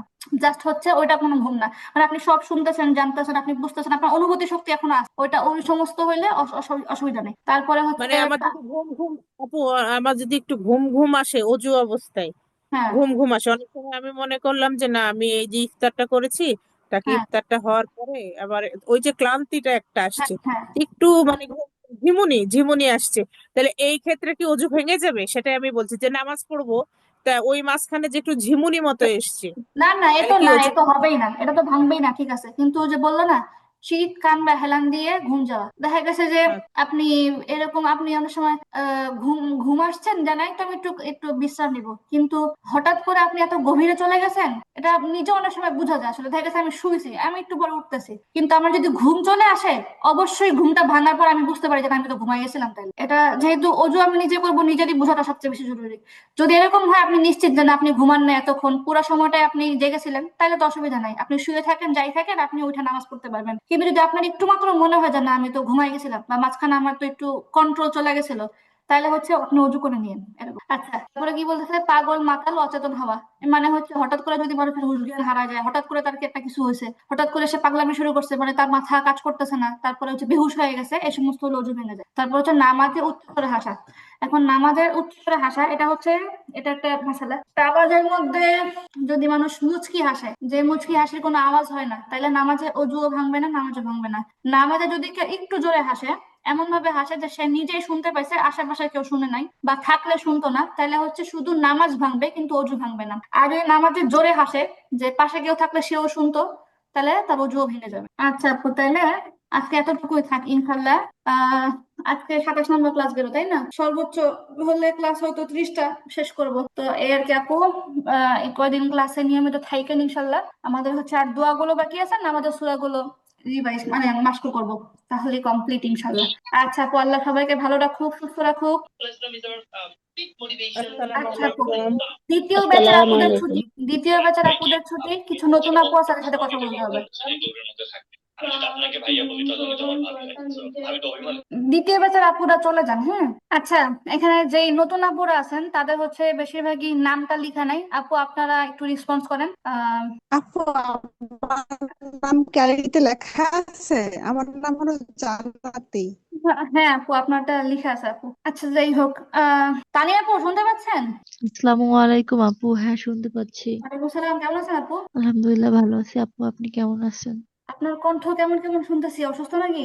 জি আপু, একটু মানে ফুপাকে নিয়ে আসছিল তো আজকে দাফন করার জন্য কুয়েত থেকে, তো ওই বাসাতে ছিলাম, একটু কান্নাকাটি হয়েছে, তো এই জন্য একটু শরীরটা একটু ও খারাপ। আচ্ছা আচ্ছা আপু, আল্লাহ তাকে জান্নাতবাসী করুক। ঠিক দোয়া আছে আপু, করেন আপনি আপু। বিশ্রাম নেন। এই কঠিন অবস্থাতে আপনি মানে ক্লাসে আসছেন, অবাক লাগতেছে, তো আপনি বিশ্রাম নেন। আপনার ফুপার জন্য অনেক অনেক দোয়া থাকলো। ইনশাল্লাহ আপু, দোয়া করেন। আচ্ছা আপু, আল্লাহ ভরসা। ওকে আপু, আসসালামু আলাইকুম। আসসালাম। আচ্ছা, তারপরে এখানে হচ্ছে আসসালামু আলাইকুম। সাবিনা হাসান আপু একজন আছেন। জি আপু। জি। আহ এই ব্যাচের কোর্স শেষ? জি আপু, আমরা যে ব্যাচের মাত্র ক্লাস হলো, ওটা হচ্ছে ক্লাস তো প্রায় শেষ, 2-3টা আছে। তো ইনশাল্লাহ আমাদের হচ্ছে রমজান থেকে আবার নতুন করে সবগুলো ক্লাস শুরু হবে। জিরো থেকে কোরআন শিক্ষা, ওইটাও শুরু হবে, নাজারা ব্যাচের ক্লাসও শুরু হবে, সব রমজানের শুরু থেকে ইনশাল্লাহ। আচ্ছা, এটা মানে কত দিনের আর প্রতিদিন ক্লাস হয় নাকি? ক্লাস হচ্ছে আপু, নাজারা ব্যাচের ক্লাসটা এখনো চিন্তার মধ্যে আছে, ওটা প্রতিদিন রাখবো নাকি একদিন পর পর। আর হচ্ছে এমনিতে যেটা জিরো থেকে, এটা হচ্ছে আপু একদিন পর পরে থাকবে, সপ্তাহে 3 দিন। আর ক্লাসটা শেষ হতে আচ্ছা, যেমন হচ্ছে আমাদের যেই ব্যাচটা চলতেছে, এটা সপ্তাহে 3 দিন করেই প্রায় 30টা ক্লাসের মতো হয়ে শেষ হবে, যতদিন লাগে আর কি। এই তো 2 মাস 2.5 মাস এরকম লাগে একটা কোর্স শেষ হইতে। আচ্ছা, 2 মাস আচ্ছা আপু, 2.5 মাস আর আপনি কি? আমরা কেউ পরীক্ষায় যদি খারাপও করি, তারপর আমাদেরকে নাজেরাতে নিয়ে নিয়েন, আমরা চেষ্টা করব আপনার কাছে পড়া অবস্থা সম্পূর্ণ সবকিছু ক্লিয়ার করার জন্য ইনশাল্লাহ। আপু তাহলে খারাপ করবেন কি জন্য, এটা মাথায় আসলে যে খারাপ করবেন? না না, মানে একটু টেনশন হচ্ছে তো, কারণ এরকম ভাবে তো আর কোথাও পড়ি নাই, আপনার কাছে প্রথম পড়তেছি তো, আর এই জন্যই তো ধারণা আমরা ছিল আগে না আগে আমাদের। ঘোষণা দিছি, আগে আগে ঘোষণা দিছি প্রিপারেশন নেওয়ার জন্য, যে পিছনের পড়াগুলো ক্লিয়ার করে ফেলি তাড়াতাড়ি, কই কি ঝামেলা টামেলা আছে, যাতে আমার নির্ণয় পড়তেছি, করতে কারণ অসুবিধা এই না যে হয়। ফ্যামিলিতে অনেক ঝামেলা থাকে, বাচ্চা অসুস্থ, আমিও অসুস্থ হয়ে যাই, এই জন্য অসুস্থ ওই জন্য, মানে সবকিছু মিলেই মানে খুব ঝামেলা হয়, এই জন্য মানে টেনশন হচ্ছে, আবার খারাপ করে ফেলি ফেলি পরীক্ষায়। খারাপ করবেন না ইনশাল্লাহ, তবে টেনশনটা ভালো, টেনশন থাকলে ভালো মতো পড়া হবে। পড়েন আপু পড়েন। তবে আচ্ছা, আমার রিকোয়েস্ট আর কি, আমাদেরকে বাদ দিয়ে না, আমরা নিয়ে নিয়ে না, আমরা ইনশাল্লাহ আমরা হ্যাঁ ইনশাল্লাহ কেউ বাদ চেষ্টা পড়বে করবো। না, ইনশাল্লাহ বাদ দেয়া লাগবে না, কেউ বাদ পড়বে না ইনশাল্লাহ। আচ্ছা, হ্যাঁ, তো হ্যাঁ তারপরে হচ্ছে নতুন আপু আপনাদের কি কারো কোনো প্রশ্ন আছে? এমনিতে হচ্ছে আমাদের রমজানের ক্লাস শুরু হওয়ার আগে ডেমো ক্লাস হবে অবশ্যই আপনাদের সাথে, তো তখন হচ্ছে বিস্তারিত সবার পড়াশোনা হবে, তখন পড়া শুনে তারপরে তখনই সিলেক্ট করা হবে কে নাজারা বেঁচে যেতে পারবে, কে হচ্ছে শুরু থেকে পড়তে হবে, এই আর কি আপু। আপনাদের সবার সাথে একটা ডেমো ক্লাস হবে ইনশাল্লাহ, তখন হচ্ছে বিস্তারিত কথা হবে। এখন হচ্ছে জাস্ট হচ্ছে ক্লাস কিভাবে নেওয়া হয় একটু ধারণা দেওয়ার জন্য আপনাদেরকে ক্লাসের মধ্যে আহ, ঢোকার অনুমতি দেওয়া হয়েছে আর কি আপু। তারপর আপনাদের কোনো প্রশ্ন থাকলে আপনারা এখন করতে পারেন। জি আপু নাজের আমার কাছে মনে হচ্ছে আর কি, যে আমরা জানি না অন্যদের কাছে হয়তো ভালো লাগতে পারে, ভালো লাগাটাই স্বাভাবিক, তবে আমার কাছে মনে হচ্ছে ক্লাস ডিউরেশনটা একটু বেশি হয়ে যাচ্ছে আর কি, মানে মানে ক্লাসের যদি সময় জি জি মানে এখন কি, না মানে হয়তো মানে আমার আমার শুনে দিকে শুনে দাঁড়ান দাঁড়ান, ক্লাসের সময় বলতে কি মানে ক্লাস যে 30টা এটা, না ক্লাস যে প্রতিদিন 1.5 ঘন্টা করে হয় ওটা, মানে একটু বুঝায় বলেন আপু। না না 1.5 ঘন্টা করে যে ওটা বলতেছি। আচ্ছা আচ্ছা, সমস্যা নাই, ওটা ক্লাস মানে সামনের দিকে যেমন আমাদের মানে এটা হচ্ছে কি আহ এটা মূলত আমার নিজের আসলে কষ্ট হয় বেশি, কিন্তু না এটাই তো বলতেছি, আপনার আমাদের থেকে তো আপনি অনেক কথা বলেন, মাশাআল্লাহ আলহামদুলিল্লাহ, আপনাকে আল্লাহ সুস্থ ওইটাই রাখুক, মানে কিন্তু নিজেরই কষ্ট আপনার তো হয় বেশি, অনেক কষ্ট কিন্তু হয়। কথা হয়েছে দেখা গেছে মানে বুঝতেই পারতেছেন যদি ক্লাস আমি শুধু দায়িত্ব মনে করে গতানুগতিক ভাবে করাই তো দেখা গেছে ক্লাসের টাইম কমে যায়, কিন্তু চেষ্টা করি মোটামুটি সবাই গুরুত্ব দিতে, সবার কথা শুনতে হয়, পড়া শুনতে হয়, এই জন্য সর্বোচ্চ 1.5 ঘন্টা রাখছিলাম।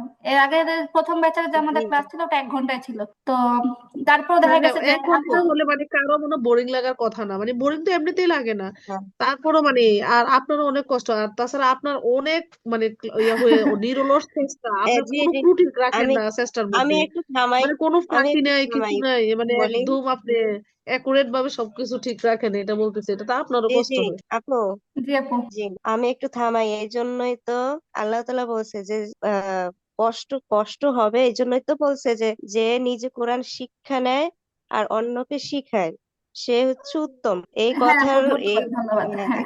এই জন্যই তো কষ্ট তো অবশ্যই হবে, কষ্ট যদি নাই থাকতো তাহলে উত্তম জিনিস মানুষ কিভাবে জি পাবে। আপু, জি আপু। আর জাহানারা আপু আপনার পরামর্শটা আমার পছন্দ হয়েছে এমনিতে, আমি নিজেও চিন্তা করতেছিলাম যে ক্লাসের টাইমটা আসলে 1 ঘন্টা রাখলেই মনে হয় সুবিধা হয়, আবার সামনে রমজান আসতেছে তো এটা অবশ্যই 1 ঘন্টায় জি জি, রাখবো, আর তো সামনে পেয়ে রমজান যাবে। আসছে, আমাদের তো তাড়াতাড়ি করতে হবে, তাছাড়া আর অনেক আরেকটা বিষয় একটু হচ্ছে ঝামেলা আছে রমজানে তো। তো এখনো মানে আপনাদের নিয়ে তো আবার বসা হবে একটা, যে বলছিলাম ভোট সিস্টেম হবে, বেশিরভাগ মানুষ কি কোথায় পড়তে চায়, দিনে নাকি রাতে, এটা আর দিনে হোক বা রাতে হোক কষ্ট তো কষ্টই, তো হচ্ছে ইনশাল্লাহ অবশ্যই তখন 1 ঘন্টার উপরে নিব না। আর দ্বিতীয় ব্যাচের তো আপু এটা আরো আমি নিজের থেকে আরো হচ্ছে 1.5 ঘন্টা নেই, কারণে এটা শুরুতে একটা বলে দেওয়া হয়েছিল যে ক্লাসটা 30টা হবে, 1.5 ঘন্টা হবে, তো এটা যেহেতু শুরু থেকে একটা চুক্তিবদ্ধ ছিল আমি আবার কম কিভাবে করে এই জন্য আর কি আপু, না কিন্তু না, ওই সামনের আপনার থেকে ক্লাস ওই দিক দিয়ে কমে গেছে আর কি, আপনার ওই যে 1.5 ঘন্টা করাতে অনেকটা ক্লাস আবার ওই দিকে হ্যাঁ হ্যাঁ কমে গেছে, কিন্তু যখন আমরা নাজারা করতে যাব তখন তো আমাদের এরকম কোনো ফিক্সড করা পড়া নাই যে এগুলো ওইটাই, শেষ করতে তখন তো হবে হচ্ছে আমাকে। হ্যাঁ তখন এরকম নিয়ম কানুনের ওরকম গ্যাদারিং নাই, কিছু নাই, তখন একটা ধাঁচের করা হবে ইনশাল্লাহ আপু, 1 ঘন্টাই হবে সামনে, আর অসুবিধা নাই, আর এই ব্যাস তো শেষে মোটামুটি আর 2-3টে আছে আল্লাহ বসে। আপু আমি একটা কথা পরীক্ষা বলবো। আপু কবে হইতে পারে? আপু এই যে 27 নম্বর ক্লাস গেল না আজকে, তো সর্বোচ্চ 30টা হবে, মানে আর এক সপ্তাহ আর কি। আজকে কত আপু 27তম ক্লাস নাকি? হ্যাঁ আজকে 27 নম্বর ক্লাস গেছে। তারপরে পরীক্ষা নাকি আপনার? আহ তারপরে হ্যাঁ তারপরে পরীক্ষা। ও আচ্ছা, পরীক্ষা এক আপু সপ্তাহ আগে আমি বলে একটা দিন। কথা বলবো। আচ্ছা হ্যাঁ হ্যাঁ তানি আপু বলেন। আচ্ছা আপু আপু আমাদের এইমাত্র যে ক্লাসটা আপু শুরু করবেন বললো, কবে থেকে? অনেক একসাথে কথা বলতেছেন আমি বুঝতেছি না। জাহানার আপু আপনি কি বলছেন লাস্টে কি?